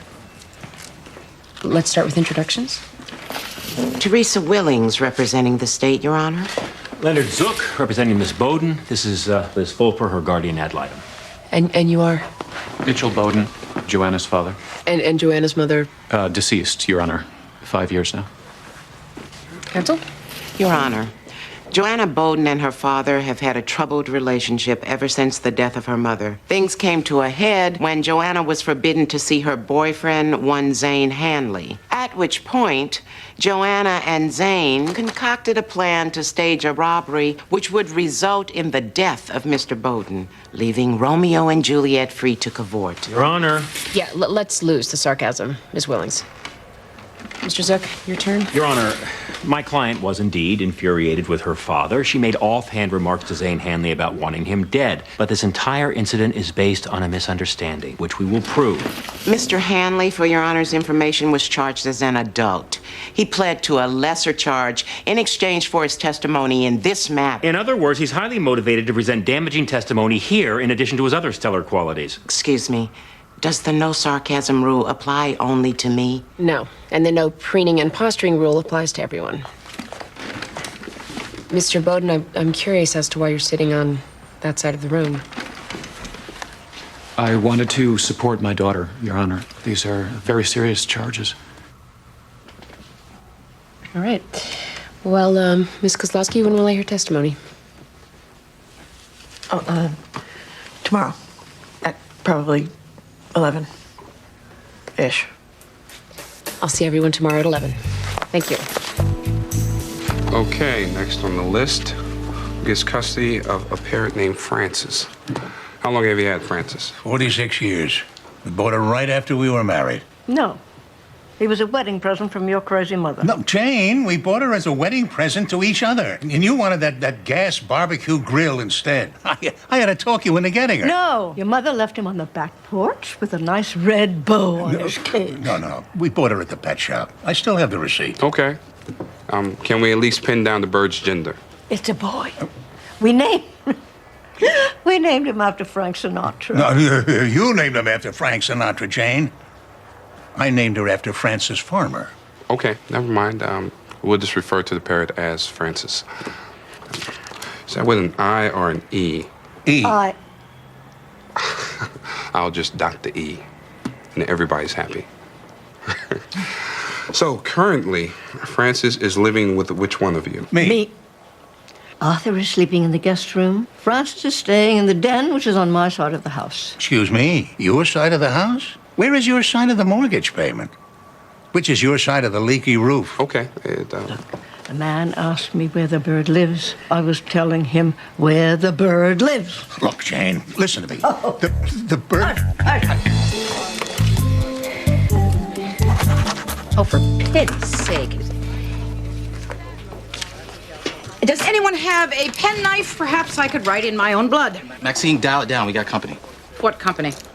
It's Dr. Sally Godwin, Regional Director of Human Resources. Rumor has it she's a strong candidate for city manager. Yes, I know. This is probably some kind of spot check, so you might want to consider that. Thank you, Robert. Oh, Sally, here are two valuable members of my team, Robert Clifton and the legendary Maxine Gray. Well, I'll say one thing for you. You have a great plastic surgeon. That nose looks almost real. Yes, well, obviously I should give you his number. Where have you been? You never write, you never call. Oh, God. Last couple of years have been insane. I wrote a book, I went on tour, blah, blah, blah. But I've been keeping track of you in the society column. Oh, that's embarrassing. So, you two know each other. Very observant. Sean? Maxine and I were college roommates. And then we were waist deep in the Big Muddy for a long time. 15 years, side by side in the trenches, until Miss Too Smart for Social Work decided to put on the business suit. Yeah, right. Too smart nothing. It was too much of a wimp. I never had your stamina, Maxine. But you know how that goes. Those who can't play ball end up coaching, right? Speaking of balls, I brought you something. You didn't. Oh, yeah. Oh, yeah. What is that? In college, this is Maxine's idea of a midnight snack. The rest of us couldn't even watch. Neither can I. It was nice to meet you. And you, thank you. So, this is purely a social call. Yes, relax. I'm just here to see Maxine. We have years of information to catch up on. We certainly do. I'm taking you to dinner. We have reservations at La Cucina at 7. Perfect. Plenty of time to digest the snowball. I have work to do, and I'm delighted about dinner. Me too. Is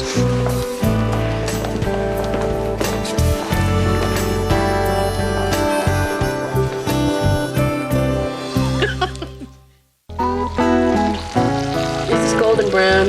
No. Are you sure? It's not even brown. It's sort of maple, but it's definitely not golden. Well, it's been cooking forever. Should I turn up the heat? I think we live too far north for anyone to be frying chicken. I told you to get Kentucky Fried. They have popcorn chicken. It's not too late for me to run out. No.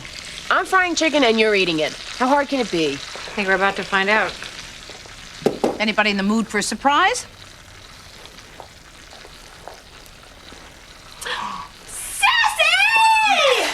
Oh, God. Nobody's called me that in years. Hi, honey. Oh, my. Peter. Peter, some sort of rodent has died on your face. Yeah, my baby. Oh, my gosh. And who is this? Our son, Ned. And what is this? A girl named Rachel? Michelle. We're hoping. And who is this? And what happened to that squalling infant? I'm Lauren. I know who you are. I babysat for you on a couple of occasions. Did I like you? You pretended to.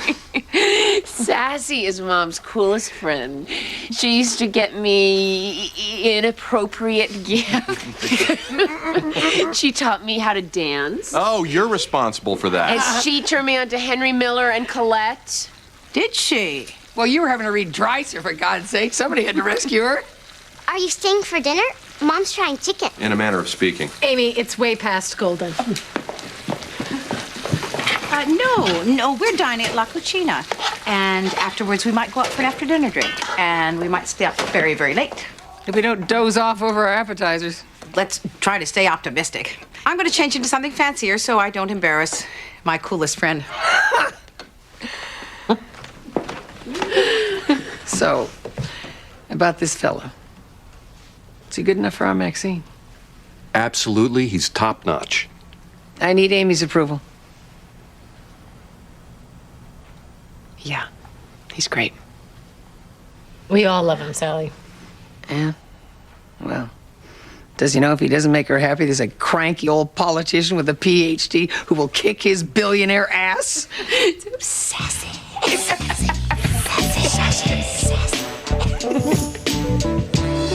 You know, I'm only up to date as far as Carl. Which Carl? There's been more than one Carl?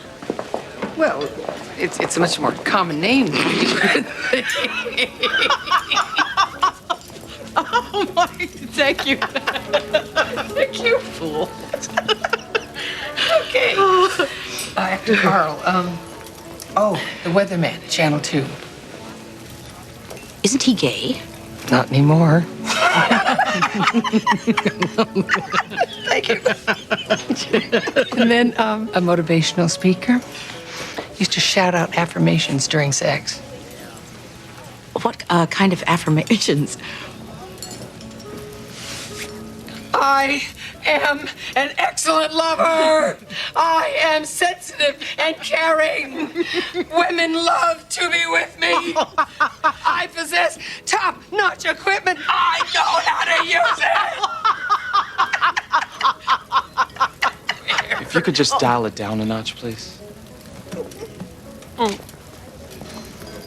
Sally, it's wonderful to see you. You too. Seeing you makes me miss you.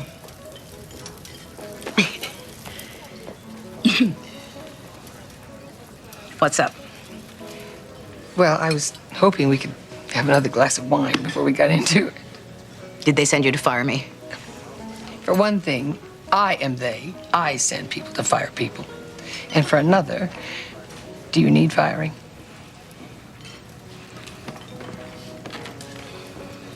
Am I under review? I'm afraid so. Is this because I seized a child against the wishes of a judge? Or because a foster child murdered a stalker in my backyard? Maxine, nobody knows better than I how you can ruffle feathers and how much it doesn't matter. It's good of you to come and tell me. Well, it's better than that. I'm conducting the review. Isn't that a conflict of interest? Absolutely. But what are friends for? We'll spend a couple of days together out in the field, huh? Like old times. By the time I finish with your review, they're going to give you a raise, name a building after you. To Carl. To Carl. Which one?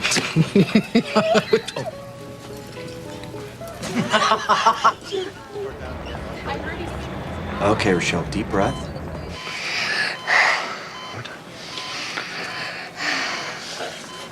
That dog looks like he's had a busy life. What's his name? Sparkle. What? That's just silly. That's not a sparkly dog. Dog needs a serious name like Chief or Maxwell or Gus. I like Sparkle. Well, look at him. He's embarrassed by that name. I'm on your side, pal. I'm calling you Gus. Can I go home now? In a little while. You and Gus hang out here and I'll be right back, okay? All right.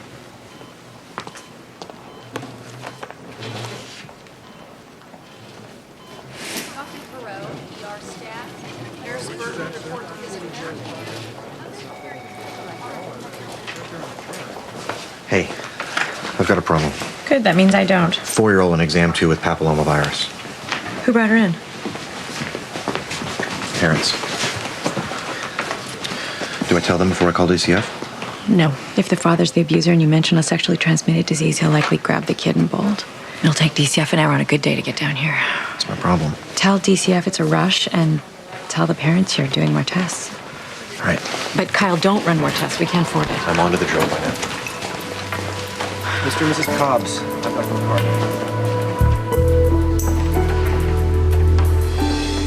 card. These files are only for me. My ready reference system. IR, incorrigible runaways. You know, when I get the call, I can quickly look to see where they turned up last time. WBH. Wacky, but harmless. For example, the... Maxine, line 2.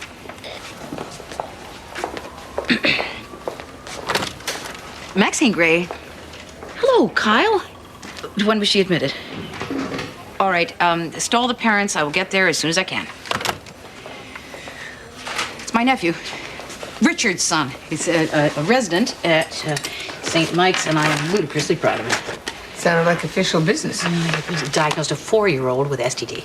And he called you directly? It's never happened before, but it is the right move. Are you coming with me?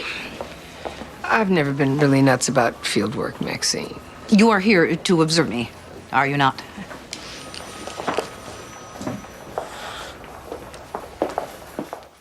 It was a little after 11 p.m. I was just sitting down to watch the news when I heard Joanna scream. Naturally, that scared the hell out of me, so I ran toward the sound. There was this man in a ski mask holding a gun to Joanna's head. I screamed at him not to hurt her.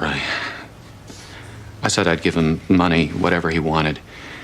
And then he just turned the gun on me and shot. Where did he shoot you? Here, in the upper chest. A shoulder, whatever you call it. When he shot you, did she scream? I don't recall. Really? Because your memory was pretty clear at the motion to suppress hearing, shall I remind you of your testimony? I don't believe she screamed, no. After the guy in the ski mask shot you, what happened next? I fell over. It really hurt. I was surprised how much. I couldn't breathe very well. Did the guy in the ski mask ransack the house? No. Your Honor, we don't dispute the fact that Zane Hanley came into the house with the intention of shooting Mr. Bowden. Can we stop calling him the guy in the ski mask? Miss Willings. Fine. I don't care if we call him Spider-Man. I'm just trying to paint a picture. Mr. Bowden, after Zane Hanley shot you, what happened? He grabbed Joanna by the arm and they ran out the door. I crawled to the window and I saw them get into Zane's car. I recognized that car. As you watched them drive away, what were you thinking? I don't know. Were you thinking, Zane Hanley kidnapped my daughter at gunpoint? No, I wasn't thinking that. Frankly, I was wishing he'd been a better shot. Why? I'm sorry, I didn't mean to say that.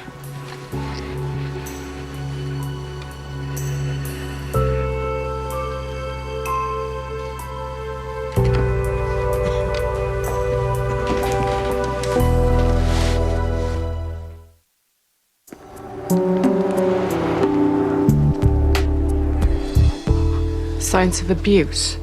I'm afraid so. What, physical or sexual abuse? Rochelle has genital warts. Warts? Warts are a sign of sexual abuse? Warts is a sexually transmitted disease. DCF's going to have to investigate. Yeah, of course, right? Yeah. Oh my God.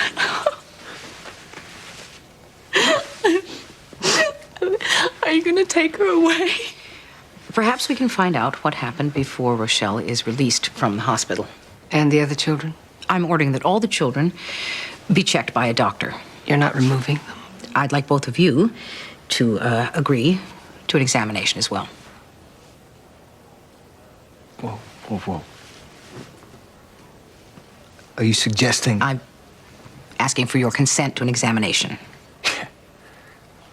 Yeah, not without talking to a lawyer first. What do you say? Oh my God. Of course we will. No. Don't you understand they're accusing me? They think I did this. It's a terrible thing. You're saying You're terrible women. All of you. Accusing innocent people. We need to find out how Rochelle was infected. Jeanette. We gotta stick together on this. No. You gotta trust me. They're gonna take away the kids. Jeanette! Oh my God, get off of me! Off Jeanette? of me!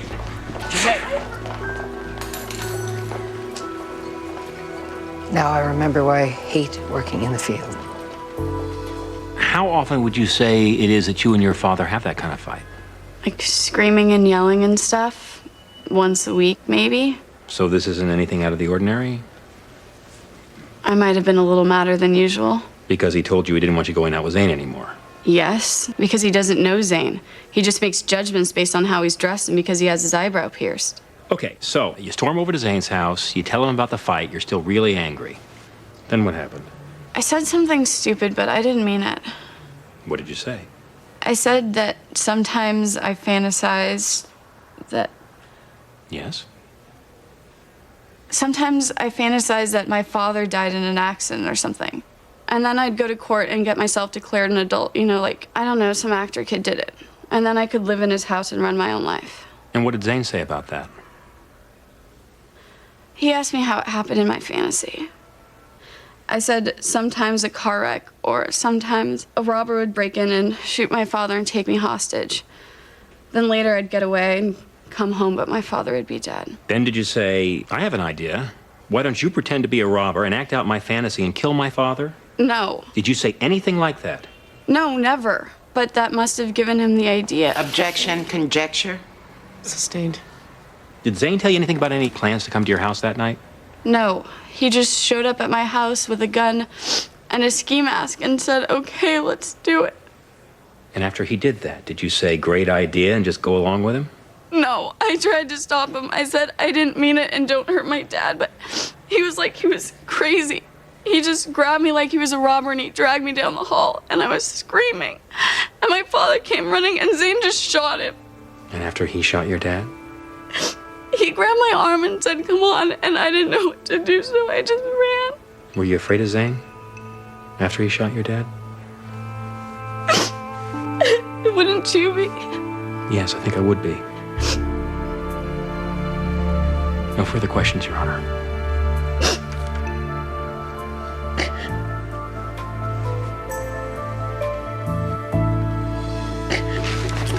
Okay, we need to get more facts on the table so we can see where there might be room for some give and take. Oh, she knows all about take. You'll have to show her give in the dictionary. Tell me more about why you're getting a divorce. I thought we were talking about Francis here. Okay, let's talk about Francis. He started pulling his feathers out right after you started running around with that lettuce tramp. And the vet said it was stress. She's the produce manager. Oh. Are you telling me that you're seeing someone else? Listen, ask him when he started seeing the lettuce tramp. Right after I started chemo. Can you believe it? You are a chemotherapy patient. Told you it looked real. I didn't say it looked fake. I said it makes you look like an old woman. When I first put it on, Francis looked at me and said, pretty. Yeah, Francis says pretty when Ted Koppel comes on. Okay. If I can just interject here. I've seen situations like this before. Couples getting older. One of them gets a life-threatening disease. And suddenly, when they should be pulling together, they're at each other's throats. Sometimes it's a stress caused by the fear of being alone. I'm not going to be alone. I'm going to be with Francis. No, I'm going to be with Francis. No, I am. No, I am. Oh, stop.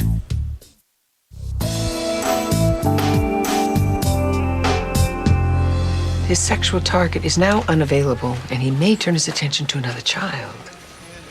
There's not a single indication the father is the abuser. He refused to submit to a medical exam. That alone is enough to allow you to protect the other children. Maxine's not often wrong about this sort of thing. I hope you won't hold that opinion against me. Mr. Potter, what is the standard operating procedure in this situation? The standard operating procedure would be removing the children. Thank you.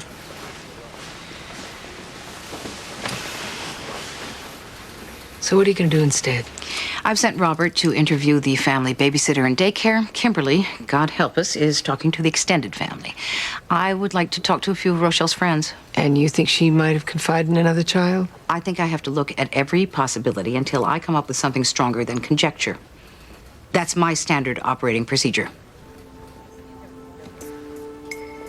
You're the caseworker. I'm merely here to observe.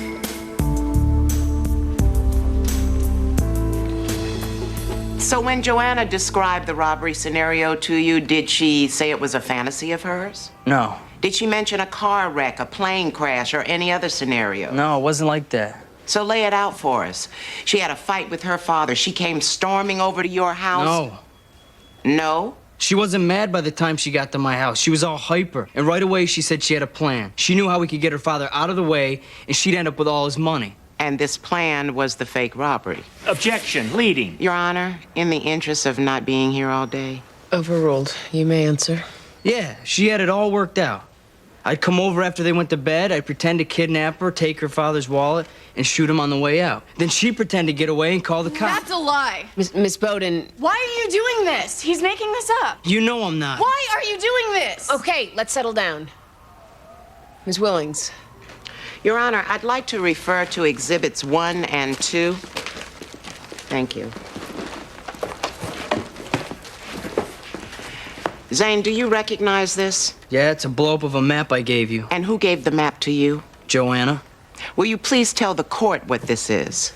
It's a floor plan of her house. She drew it for me so I could see how to get to her room and then her father's room because I hadn't been in the house except for the basement. And what are these numbers on the side? That's the alarm code in case her father turned on the alarm.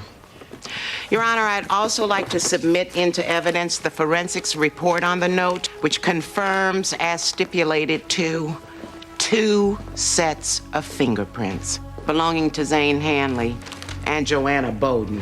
You said you love me, liar! Yeah, well, you said we'd get away with it. Well, you're the one who blew it. Me, I blew it? You weren't supposed to miss.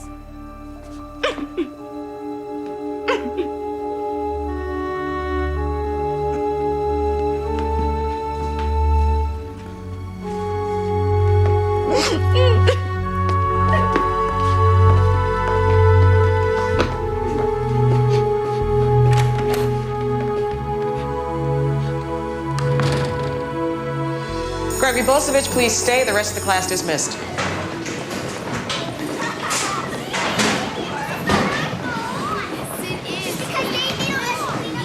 You don't need a warrant or something? We're social workers, not cops. And his parents don't need to be present? No. We have cleared this with the police if you would like to check. Gregory, my name is Maxine Gray. This is Sally Godwin, and we work for the government. Do you know what that means? Am I in trouble? No. We want to talk about Rochelle Cobbs. I don't know her. Gregory, that's not true. You live next door to her. You're friends with all the Cobbs. Why would you lie?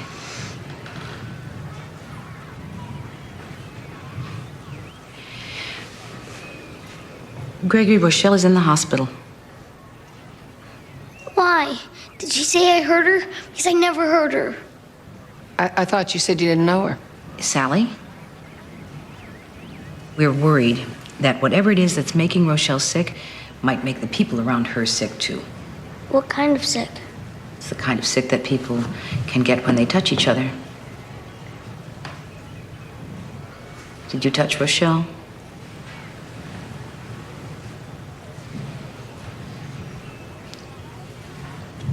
Did she touch you? Gregory? She wanted to. All right. I understand. It's going to be all right. Now, here's what I think. I think maybe someone touched you the way that you touched Rochelle. Is that true? No. No. Gregory, I need you to look at me. Please look at me. Gregory. All right. Who touched you the way that you touched Rochelle? My stepfather.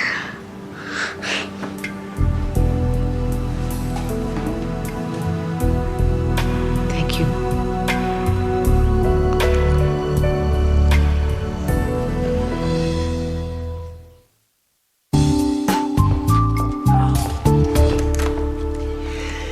I hope it's not too late. For you, never. Is this a business call? Are you looking for dinner? I just thought maybe we talk a little, huh? If you came over just to give me a chance to gloat or to apologize for doubting me, it really wasn't necessary. I abandoned that pusillanimous crap ages ago. Sassy! Hey! You guys planned another wild night on the town? Nah, not tonight. In fact, we have some bureaucratic nonsense to talk over, so. Oh. I guess I'll eavesdrop from the stairs.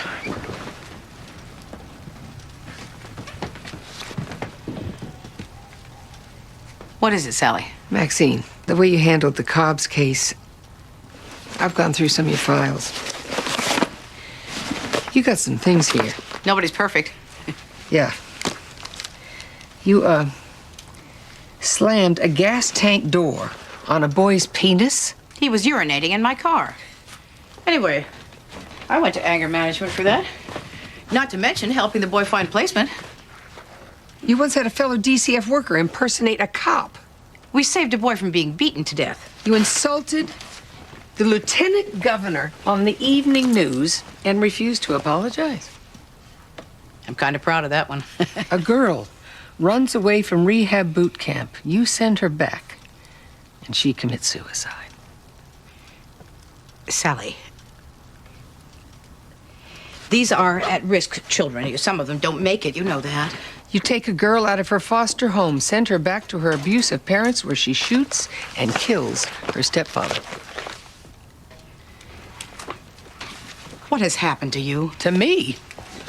These are not minor events, Maxine. These are character quirks. These are bad judgment calls with enormous consequences. And for every one of them, there are 100 children that I have kept from falling through the cracks. I have spent my life saving children. I didn't hide behind desks and degrees and politics. I built every one of the rungs on the ladder you're so busy climbing. You know why I got out, Maxine? Because I wasn't willing to assume the hubris required to muck around in people's lives and maneuver them like they're chess pieces and, make up rules. Well, that's the only way you could get things done, you said. Well, I couldn't do it. I couldn't play God like that. These children live in a godless place. Somebody has to fill the void. And in order to do that, you have to get your hands dirty. Not to mention your ridiculous designer shoes and your heritage pearls. Well, that's a relief. After all this time, wondering if it was my success that you resented, wondering if that was the reason you stopped coming around. Coming around? Coming around where? I can't keep up with you. You've got a different house and a different job, a different title every 5 minutes. Your appetite for public recognition is insatiable. It always was. And the reason that you stopped doing this work is because you don't get awards for it and you can't live like that. Maxine, you held yourself back when you were married to Edward because you didn't want to out-succeed him. Oh, for God's sake. Which is pretty difficult to do considering what little ambition he had. You're marrying a billionaire now. You are safe to achieve. But you burned so many bridges, you don't have much of a career left. God, I hope that's true. And if you want my present job, please take it, because I have tried to crawl out of this quagmire for years. But I am so irresponsible and ineffectual, they won't let me leave. And as far as your personal remarks are concerned, I just want to say, Sally, get the hell out of my house!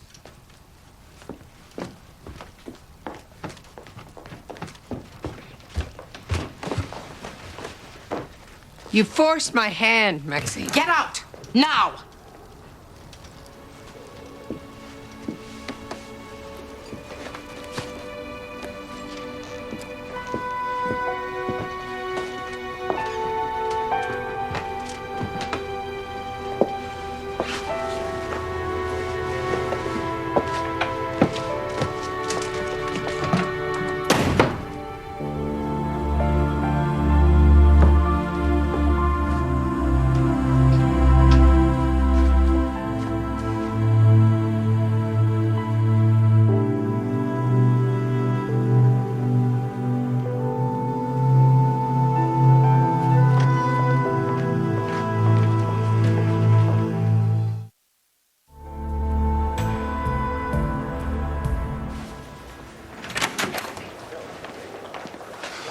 Wow, this must be the famous Francis. I guess you got my message. I don't see the point in hauling her over here. It's not like she can talk. Well, he most certainly can talk. Jane, he knows 3 words. Hello, pretty, and TV. He also says dinner time. She said dinner time once, 10 years ago, and you've been reliving it ever since. Hello. I hope you don't mind. I asked Donna to join us. We often ask her to help out when there's pets involved. You might have read about her or her colleagues. She's a pet psychic. I have read about those, yes. So you can read the thoughts of animals? Well, sort of. You could say that. Oh, come on, that's a bunch of poppycock. Listen, they can do anything nowadays. She can't read animals' minds. Hell, Arthur, they can make sheep from scratch. Well, let's give Donna a chance and see how it goes. Okay.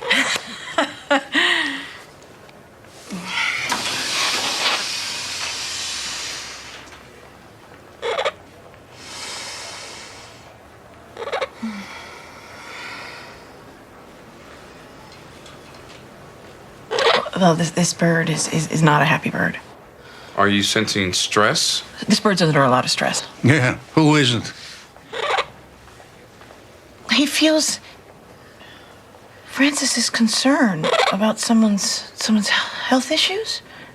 I believe yours. And some infidelity issues. I think we've beaten that horse to death, don't you? Oh, I don't know. Don't ask me. Ask him. No, anything else, Donna? Yes. Francis thinks all this divorce talk is really just. Let me get this straight. He thinks it's most likely a knee-jerk reaction to the fear of being alone. That's what he said.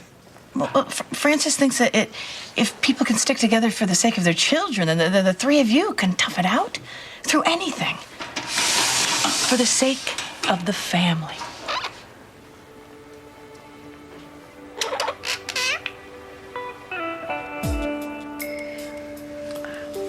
I can do it if he can.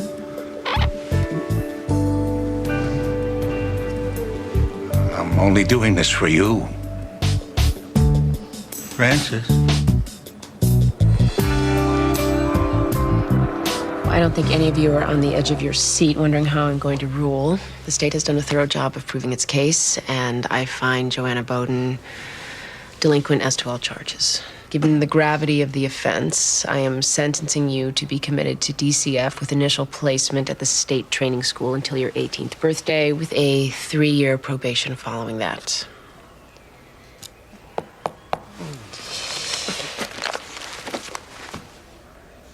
You cannot imagine what you have put your father through. And I'm not talking about the fear or the physical pain or having to sit through this trial. You don't know what it's like to love a child. One day you're a normal, self-centered, pleasure-seeking individual, and then you become a parent and you realize that you would place yourself in front of the worst horrors imaginable just to keep that child safe. Your father asked you to stay away from Zane because he wanted to keep you safe. And while you're busy weeping because Zane turned on you, the person who loves you hired an attorney to defend you after you tried to take his life.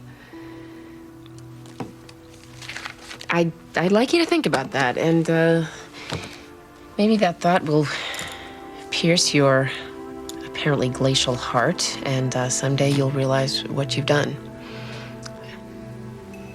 Because if you don't realize it, I don't know what's going to happen to you in your adult life. But it won't be good. And it shouldn't be.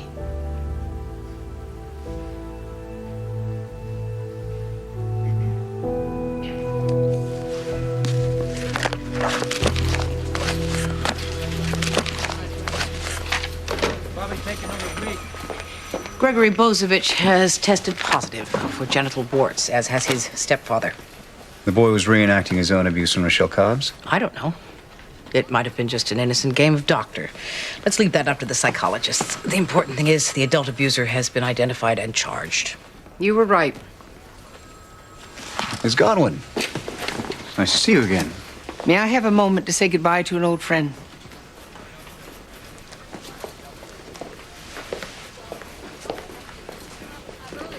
He's a good one, Sally. A very good one. Of course, a recommendation from me might not work in his favor. Maxine, I admit it, you were right. But? But it looks like luck. It isn't luck. It looks like luck. The standard operating procedures exist so that luck doesn't play a part in it.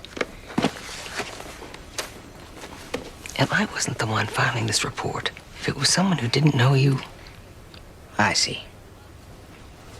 But I do know you. I know you're the best social worker in the world. But it's only because I know you.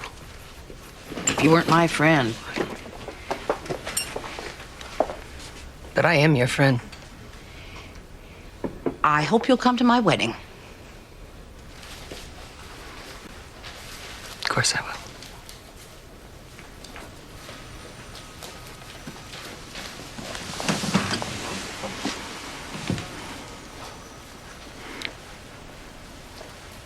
Bye, Maxie.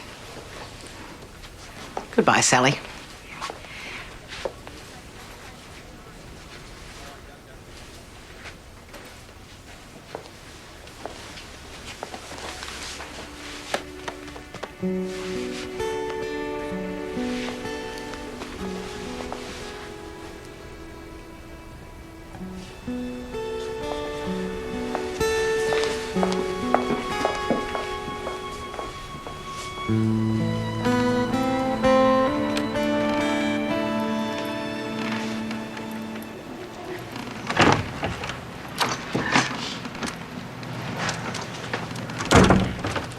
Mom. It's freezing out here. Yes, it keeps people away. Well, not me, right? You may stay if you agree to look quietly at the stars.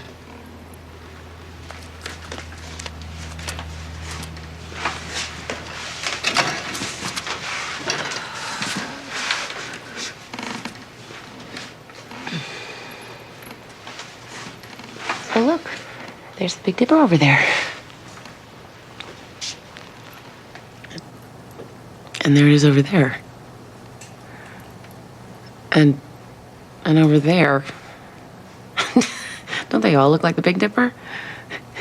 Think anybody can actually see the constellations? I think the astronomers were making things up and just laughing their asses off. Amy?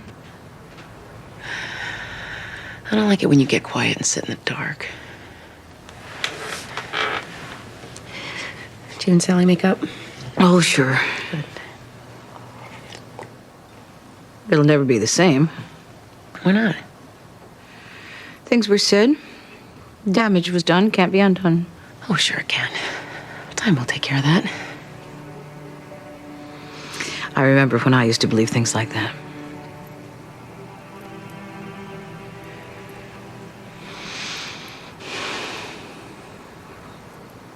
For a job that doesn't pay anything, it certainly has cost me a lot.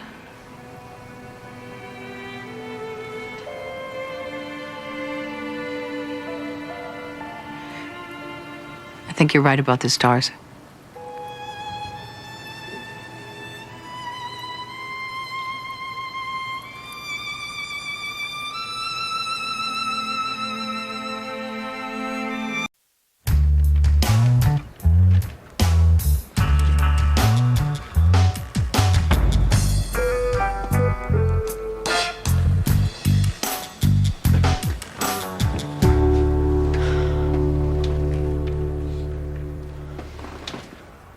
Well, I don't think he's showing up. I'm sure he'll be here any minute. He said he'd meet us here today. And yet, I do not see the lawyer. Mr. Van Exel, what does next week look like? Jam-packed, Your Honor. Okay, well, let's try to find a space for the state versus Milo Roberts and issue a continuance. Sorry I'm late, Your Honor. You have my solemn word that it will never happen again. The thing is, I just caught this case last night, and I was finishing up some business down in detention, and a fight broke out in the yard. I got stuck in a lockdown. No one gets in, no one gets out. Couldn't even get to my cell phone anyway. How you doing, Milo? I'm here now. Stuart Collins for the defense. What did I miss, Your Honor? Amy? I thought you were in Sri Lanka. It didn't even occur to me that you would... I'm sorry. I feel like I'm out of the loop here. Does Your Honor have a pre-existing relationship with Mr. Collins? No, relationship, no. Kind of. Kind of. Kind of. We were in the same class at law school together. Is that all? Once, I appeared before Judge Gray in criminal court back when I was a prosecutor. Okay. Is that all? Several years ago, Mr. Collins recommended me to the governor for an appellate court position. I see. So that's all. Well... Yes, that's all. We went swimming together. Swimming? Once. It was twice. Once with clothes, once... Mr. Collins. It was kind of a date. And that's enough. Your Honor.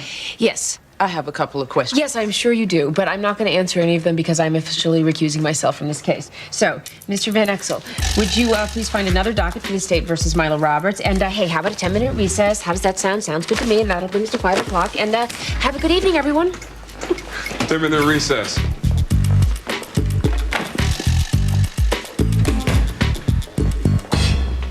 What? You gonna tell me you never went swimming with a judge?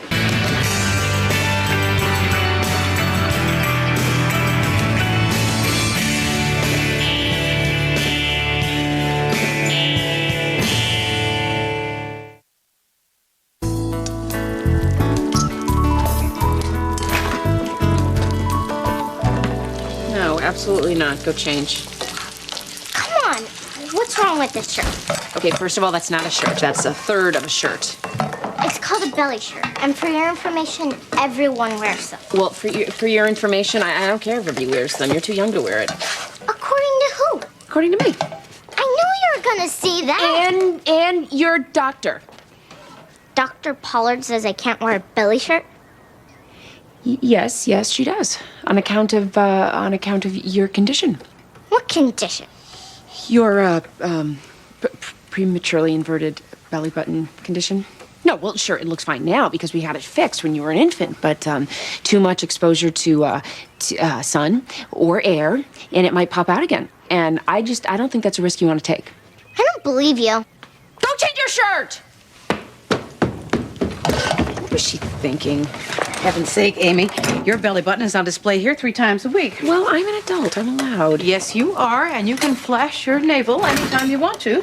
It's not your best look, if you want my opinion, which is why I would cover it up when you're on the date with the ex-boyfriend.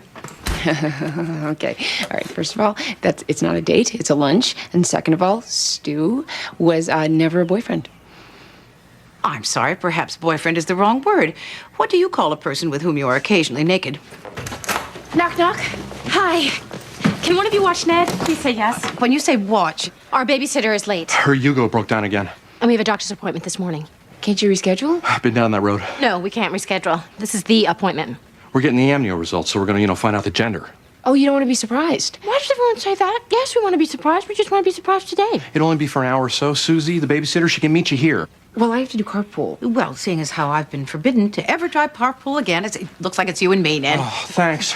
Don't worry about the rash on his arms. The doctor's 90% sure it's not contagious.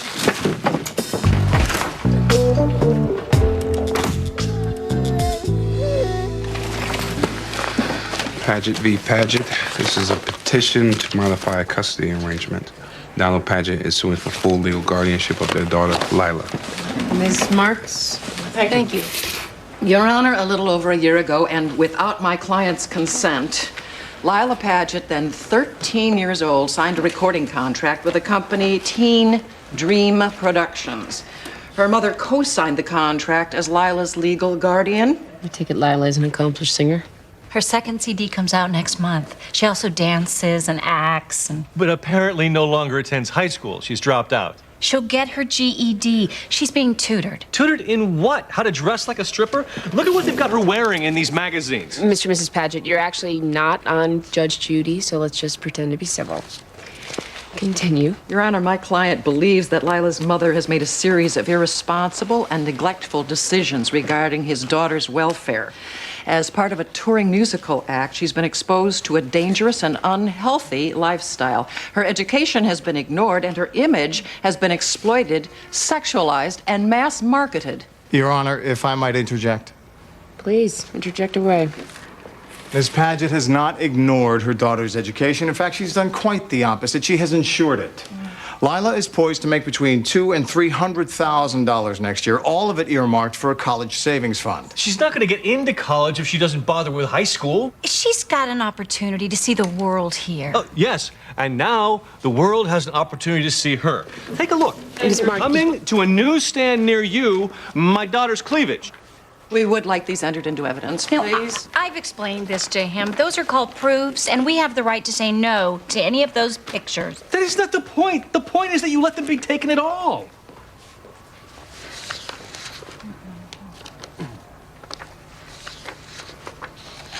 How old is Lila? 14. 15. Hey. In May, she'll be 15, Your Honor.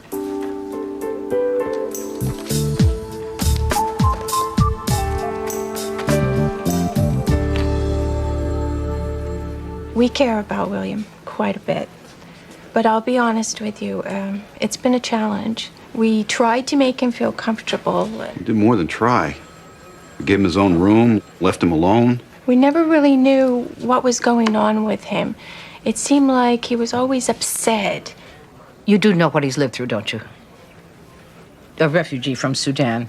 You've spoken with his sponsor? Yes, several times. And believe me, we're sympathetic. Amanda, that's my daughter, she has been studying the Civil War in the Sudan in her history class. We know.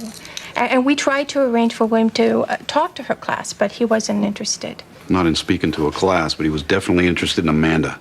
Tim? 3 nights ago, Amanda woke up in the middle of the night to use the bathroom, and William was in her room. What was he doing? What do you think? Amanda said that he was sleeping. He was on the floor next to her bed. Well, she screamed when she saw him, so he jumped up to his feet, and by then we were both in there. What did you say? I just told him to go back to his room. I told him he was lucky I didn't call the police, and if it happened again, I would. You terrified him. He was in Mandy's room. And that's the night he left? When we woke up the next morning, he was gone. He took most of his clothes with him. He made his bed.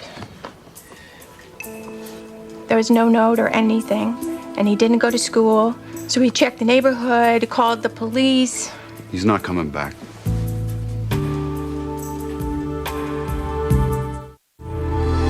What's wrong with Jonah? He looks like a Jonah. First of all, we don't even know it's a boy. Oh, it's a boy. Look, I can see it right there. It's waving at me. What? Now all of a sudden you're a doctor? You don't know what you're looking at?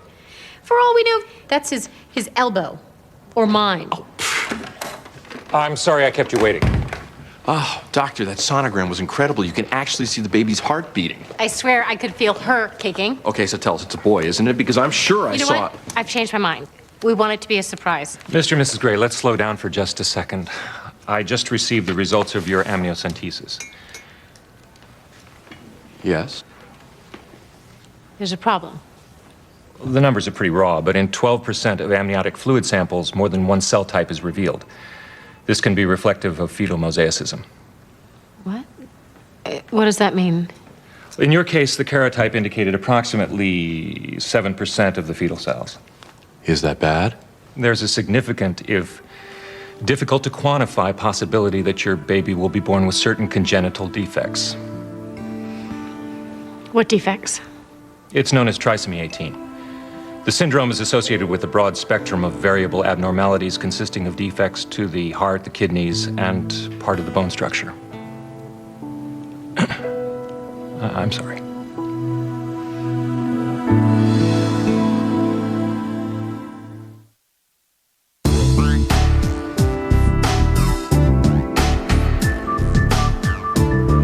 I spent a week in a Sri Lankan hospital with dysentery. Actually, that was one of the highlights of the trip because, you know, they had cable. Isn't suffering part of the pilgrimage experience? Here's something I learned. Pilgrimage is actually just a fancy name for a crappy vacation. So you didn't have any big revelations? I did have one. I climbed this mountain in the middle of a monsoon, right? And I stood there in the pouring rain, and I realized that I had left this amazingly beautiful, intelligent, naked woman in a swimming pool, and I flew halfway around the world in search of something sacred. And what do I get for my trouble? Acute intestinal distress. Lovely. Yes, well, shall we? I thought you might call, when you got back. I was going to. It's totally fine. My life was a mess. I need to sort some things out, like, for instance, my career. Yeah, criminal defense. Where'd that come from? Is that another revelation? No, a couple months after I got back, I got a call from a friend. His son had been arrested and he needed some last-minute representation in court. So I took care of it, and I must have done something right because this thing kind of snowballed. My phone hasn't stopped ringing. And do you like it? Being on the other side of the aisle? The truth? I love it. I don't know why. 90% of my referrals come from county lockup. I'm making no money. And last week, a client, he paid me with 12 pairs of sneakers, and I'm pretty sure they're hot. But you know the feeling you get when you realize that you're good at something? Well, I'm good at this. I wake up in the morning and I can't wait to get to it. Well, it sounds like the pilgrimage paid off. I was gonna call you. Oh, Stu, it's fine. I was, and I mean not just about us, but because I read about that trouble that you had with the stalker. I'm sorry that you had to go through that. Thank you. And that kid, Eric Black. Well, he's innocent. He saved my life. I believe that. That's what it sounds like. It's obviously self-defense. I mean, it's a winnable case. Why is he cutting a deal? What are you talking about? There's no deal. He's pleading innocent. Are you sure? I think I would have heard. Okay. Then it's nothing. My information must be wrong. What information? I heard he's going to plead guilty to manslaughter. No. Yes, of course I remember William. The state service brought him here with 2 other boys from his village. William was the subject of much debate. Why was that? Well, he was the youngest of the 3.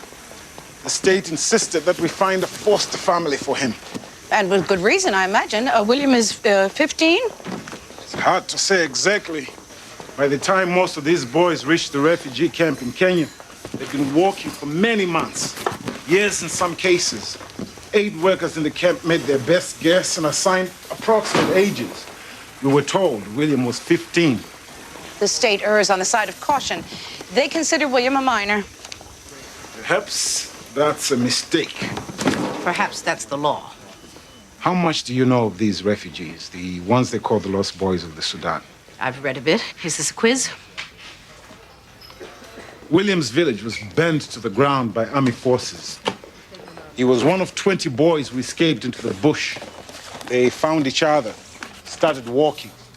6 months and over 1,000 miles later, the 3 boys found a refugee camp, or the other 17 all dead.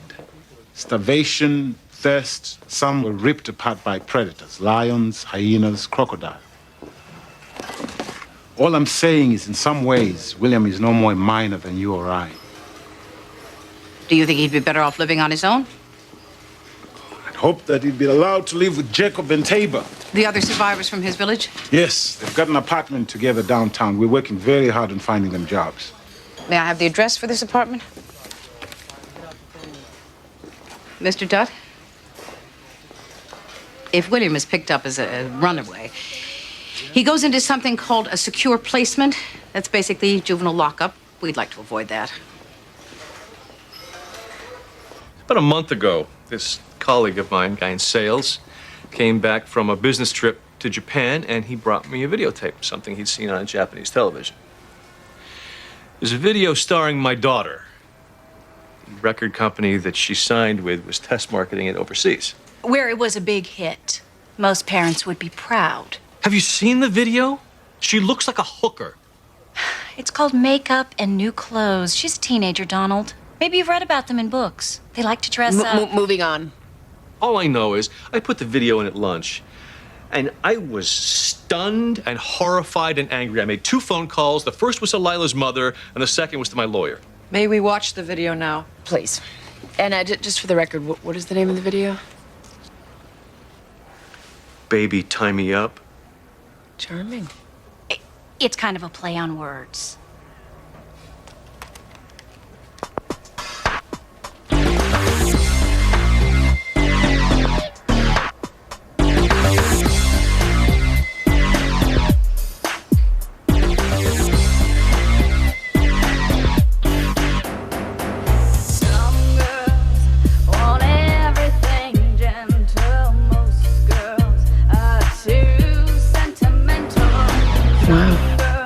Yeah, exactly.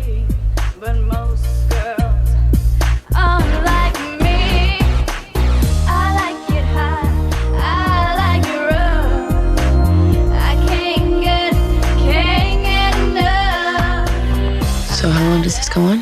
Oh, no, you don't want to stop it now because then you'd miss the part where the pipes burst and she dry humps a plumber. Nobody's humping anyone. It's called aerobic dancing, you ass. I think I've seen enough.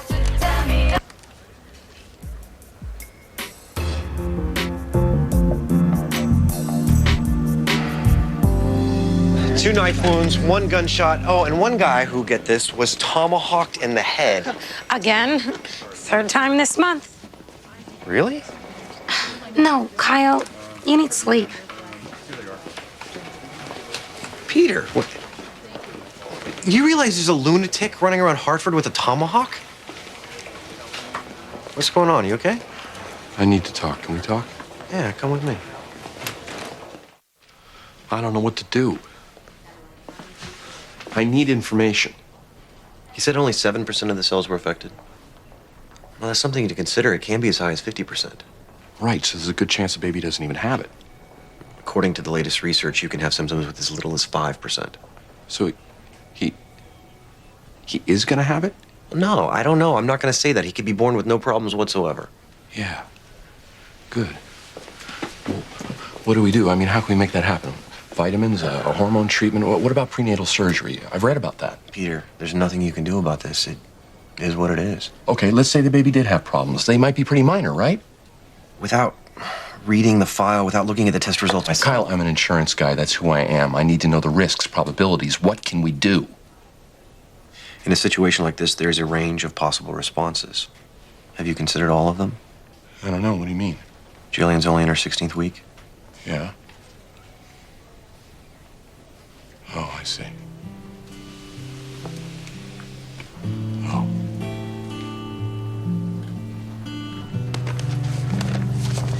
In our bedroom, we had the bunk bed. The table and I helped to build them. Do you know about the bunk bed? Yes, my son slept in bunk beds until they were about your age. Did you ask him? Not now. Ask me what? Jacob wants to know if you have encountered any more ding-dongs. When these guys moved in last month, our donation center was still somewhat disorganized. They wound up with a dozen boxes of hostess desserts. I raised 3 children. I am familiar with ding-dongs. They're quite good, yes? What about William? Mrs. Gray wants to know if you've heard from him.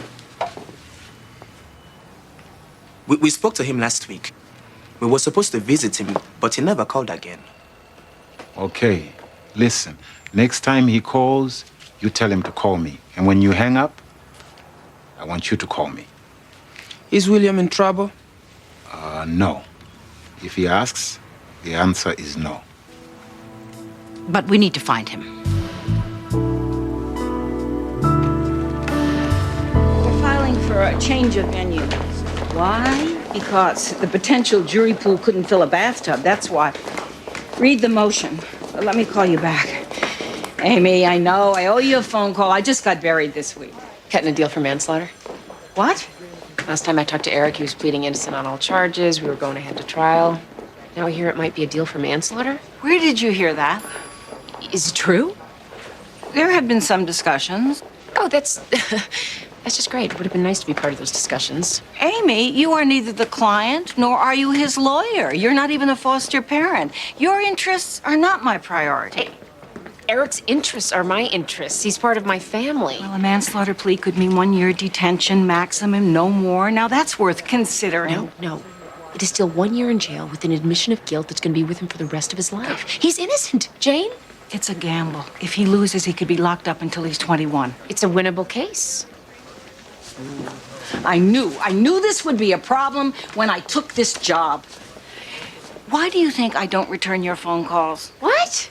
Do you have any idea how hard it is to represent this kid while being second-guessed every step of the way by the juvenile court judge on the sidelines? I just want to help. Someone needs to look out for Eric's interest. Yes, and right now, that someone is me. Good luck.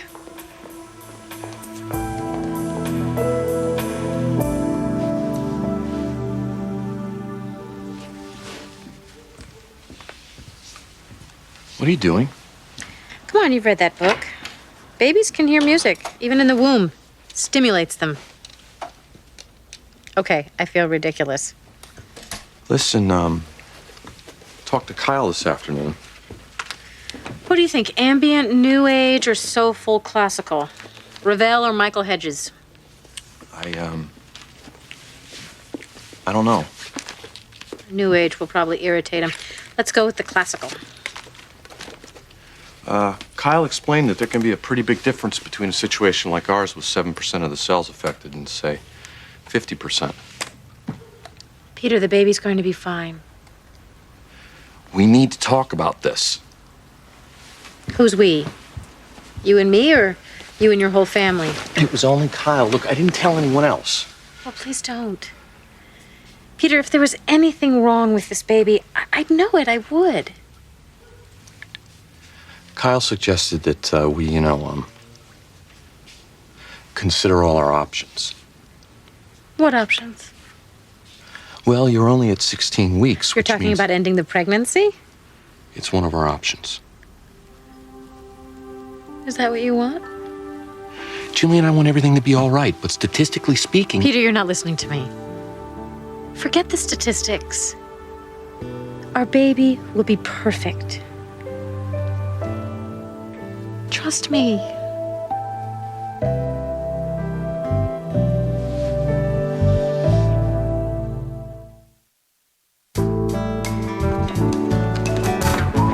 Hey, sweetie. Sorry I'm late.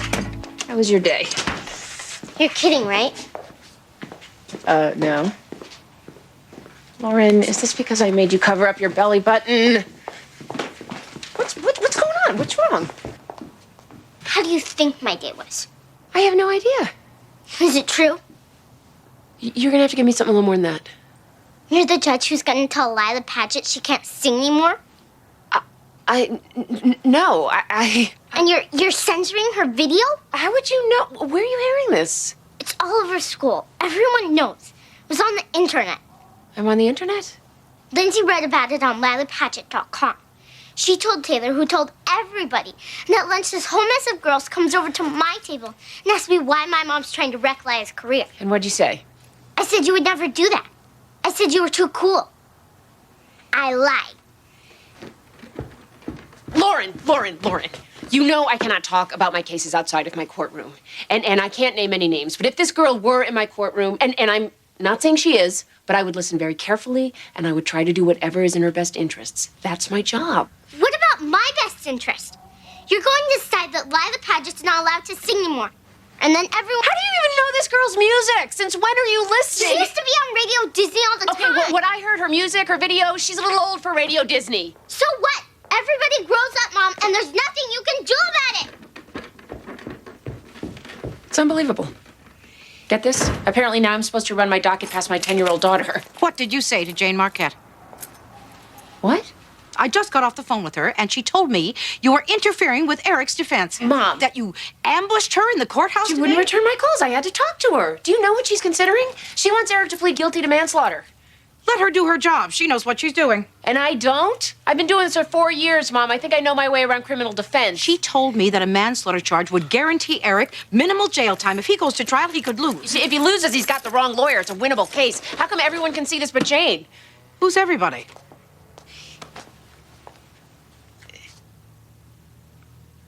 Did you talk to Stu Collins about Eric's case? He brought it up. Of course he did. He's hustling you for her job. No. He thinks that Jane is making a mistake, and so do I. Perhaps your judgment is clouded by listening to Mr. I'm a prosecutor, defense attorney, prosecutor, defense... I think Jane is afraid to go to trial, afraid she's going to lose, and she is making a big mistake, Mom. She is selling Eric short.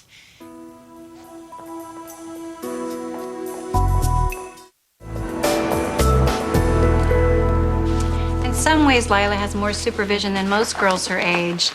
I mean, I'm with her at every rehearsal, at every performance. Last year, she did a 15-city tour, singing in shopping malls all over the country. And you know what? She was the only teenager in those malls who had her mom with her every step of the way. It seems like a lot of work for a 14-year-old girl. I know it does, but it's not work to Lila. She loves it. I mean, when she had the flu last month, I had to plead with her to take a day off. I mean, Lila's always driven. You don't find that video too inappropriate or sexually suggestive for a 14-year-old to watch, let alone star in? Obviously, I don't, or I wouldn't have allowed her to participate.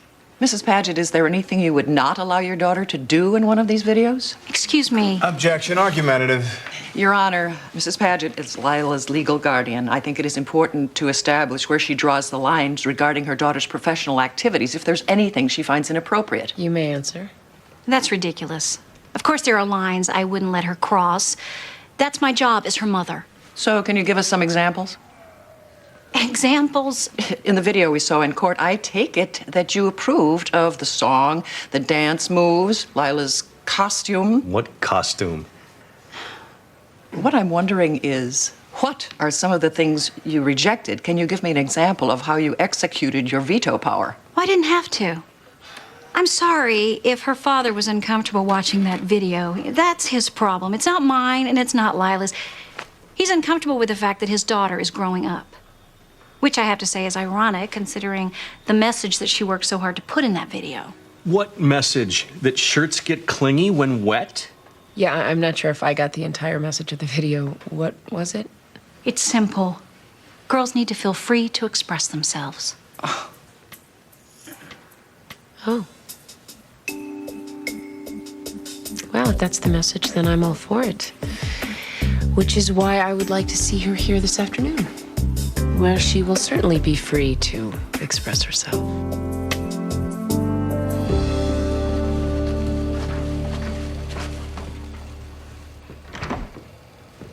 Mrs. Gray, Hello, Tabor. Is Jacob here? Jacob is at a job interview, busboy for an Indian food restaurant. Well, I brought you something. Ding dongs. No, a question occurred to me yesterday when I was leaving the apartment. Jacob showed me the bunk beds where you and he sleep. Yes. What I'm wondering is, who sleeps on the pull-out sofa? Tabor, where is William?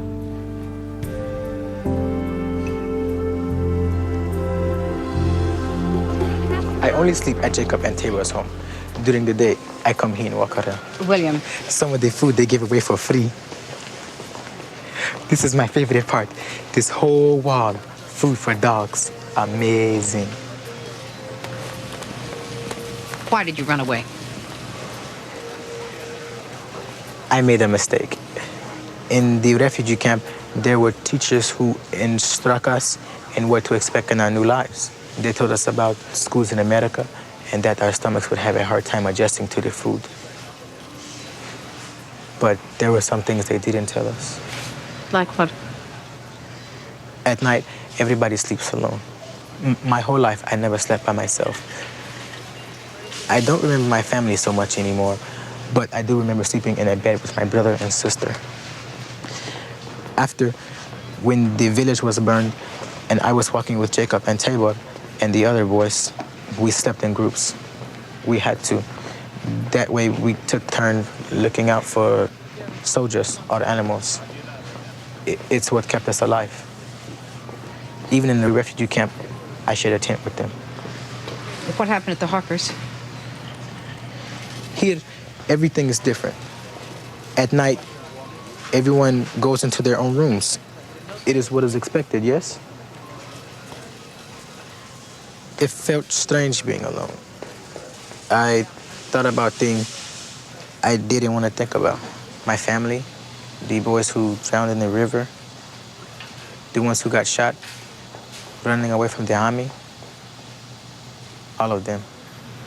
You went into Amanda's room so you wouldn't have to be alone? I slept on her floor. I just wanted to hear someone else breathing.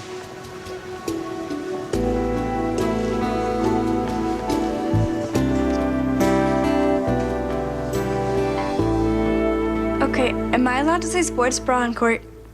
Yeah. That's the sports bra. It's not lingerie, and it's not my naked breasts. What did she say? Objection! Dad, you turn on MTV, and you're gonna see a bunch of girls dancing around in thongs, okay? This is nothing compared to that. And besides, you see more skin at the beach. Yes, but perhaps the issue here is that this is not the beach. This is going to be beamed into, 5 million living rooms across the country.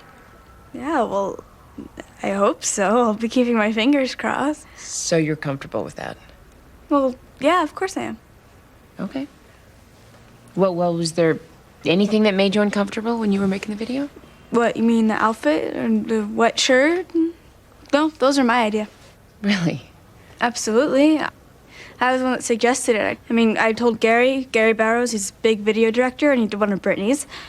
And I told him that it'd be fun and kind of sexy if it started raining or something in the middle of the room. And he was really open to it.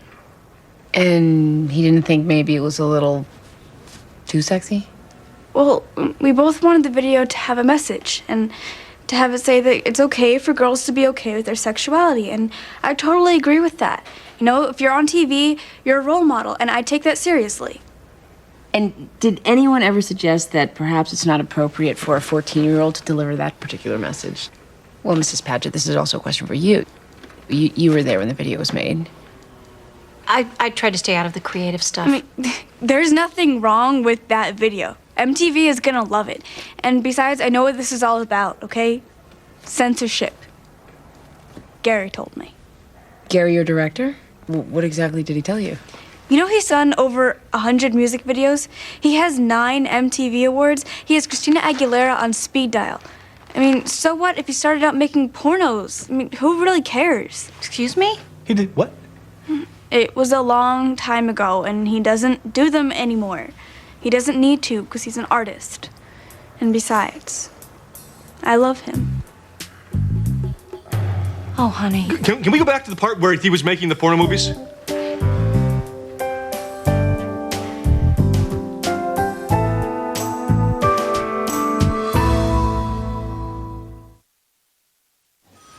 Just give us a minute, would you? The boy is 15 years old. The law says he needs a guardian. You know that. We're not asking you to break any laws, Sean. Okay. What are you asking? Well, nobody understands the benefits of having a guardian more than William. See, he owes his life to 2 of them. 2 boys you came over here with? Jacob and Tabor. Certainly there's a process by which one of them could become his legal guardian. There's plenty of room in the apartment. Tabor is 18, and he has a job at a restaurant down the street. Yes, there's a process. We get him licensed as a foster parent. We could push to have it expedited, but still, it's time-consuming. And during this process, where does William live? I can't live with them. Not until the license comes through. But there are exceptions to that rule. Well, sure, if they were brothers or something. And what if they were brothers? Well, that's a different story. I tell a judge they're related, he'll bend over backwards to keep a family together. What are you saying? They are related? These boys showed up at the refugee camp without any identification whatsoever. Some of the youngest ones didn't even know their last names. So they might be related. For 9 years, these boys were never out of each other's sight. They helped each other find water. When one was sick, the other 2 would carry him. Together, they buried the ones who didn't make it. Are they brothers? You tell me.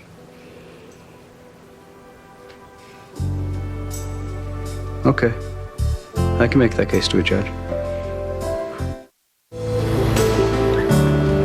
Everybody grows up, or at least that's what I've been told recently.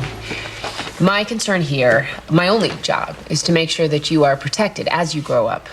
Not only from others who might harm you, but also from yourself. That's so much crap. Are you gonna say I can't make any more videos? No. No, as much as I would like to be, I'm not in the business of deciding what should be heard on the radio or seen on TV.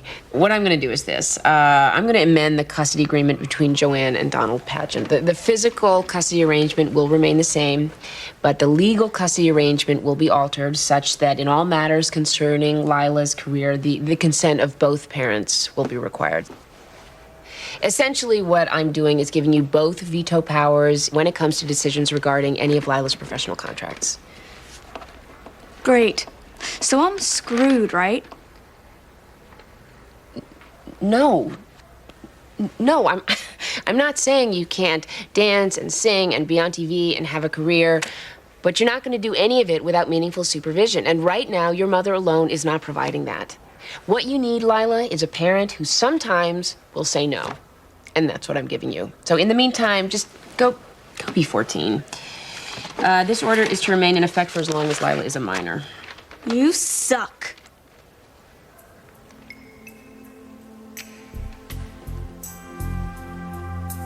That's nice.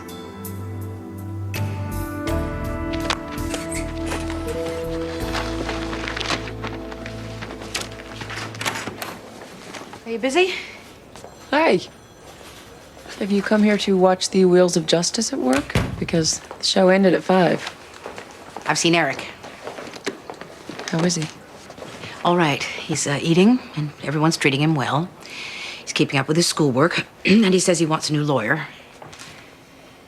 Did you talk to him about Jane? He says that she's been pressuring him to make a deal, but he wants to plead innocent. He agrees with you that she's scared to go to trial. Oh. So what do we do? I've spoken with Sean. We fired her. And I was wondering about your friend, Mr. Collins. Do you trust him? As a lawyer, I'm putting everything else aside. Yes, I do. If I were in Eric Black's position, the first person I would call would be Stu. Why don't you do that, then? Okay. No, I understand. I'm sorry I didn't call you back earlier. I have your file right here in front of me on an adjustable call tomorrow. Thank you for your understanding, Mr. Bardock. Yes. Yeah, you too. How you doing? I don't know. Slept about 20 minutes last night. I'm afraid to look at this policy I just wrote up. I think it's all in Latin. You have a lot on your mind. Things will calm down. Listen, I was thinking that maybe I didn't answer all of your questions yesterday. I don't even remember what they were. Well, I brought you some more information on chromosomal mosaicism and trisomy 18, risks, possibilities, all the math. Oh, thanks. I like the math. I get the math. Just remember, even the math is murky. Most of medicine, it's guesswork. Jillian's in total denial. I broached the subject of terminating the pregnancy. I know the numbers aren't in our favor, but she's got this faith. Peter, I'm a scientist and you're an actuary, so this may sound strange, but sometimes there are more important things than the numbers. The numbers don't take into account the significance of this pregnancy to you. We were told it would absolutely never happen. Absolutely. It really is a miracle. Yeah. And this baby, people deal with this stuff all the time. Many of them do more than deal. They thrive. You think? I've seen it. Look at me. Here's what I believe. As a general rule, no one is given more than they can handle.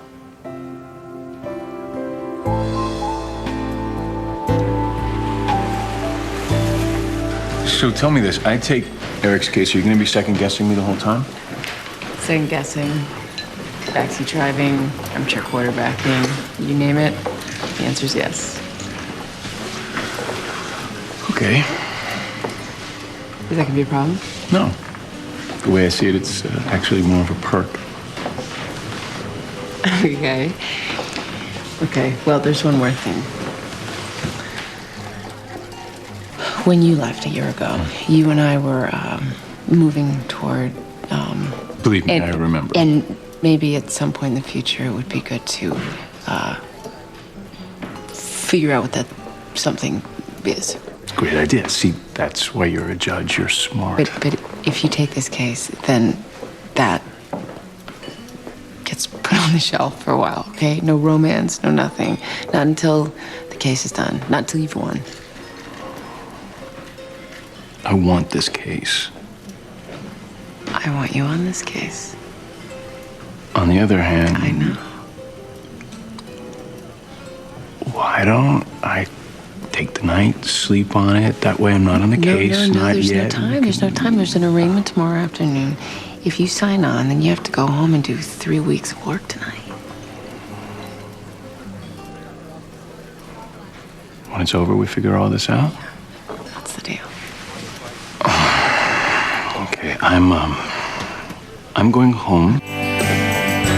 Coming up next on TNT's Prime Time in the Daytime, the foster child who killed Amy Stalker goes on trial. All the drama of judging Amy is next on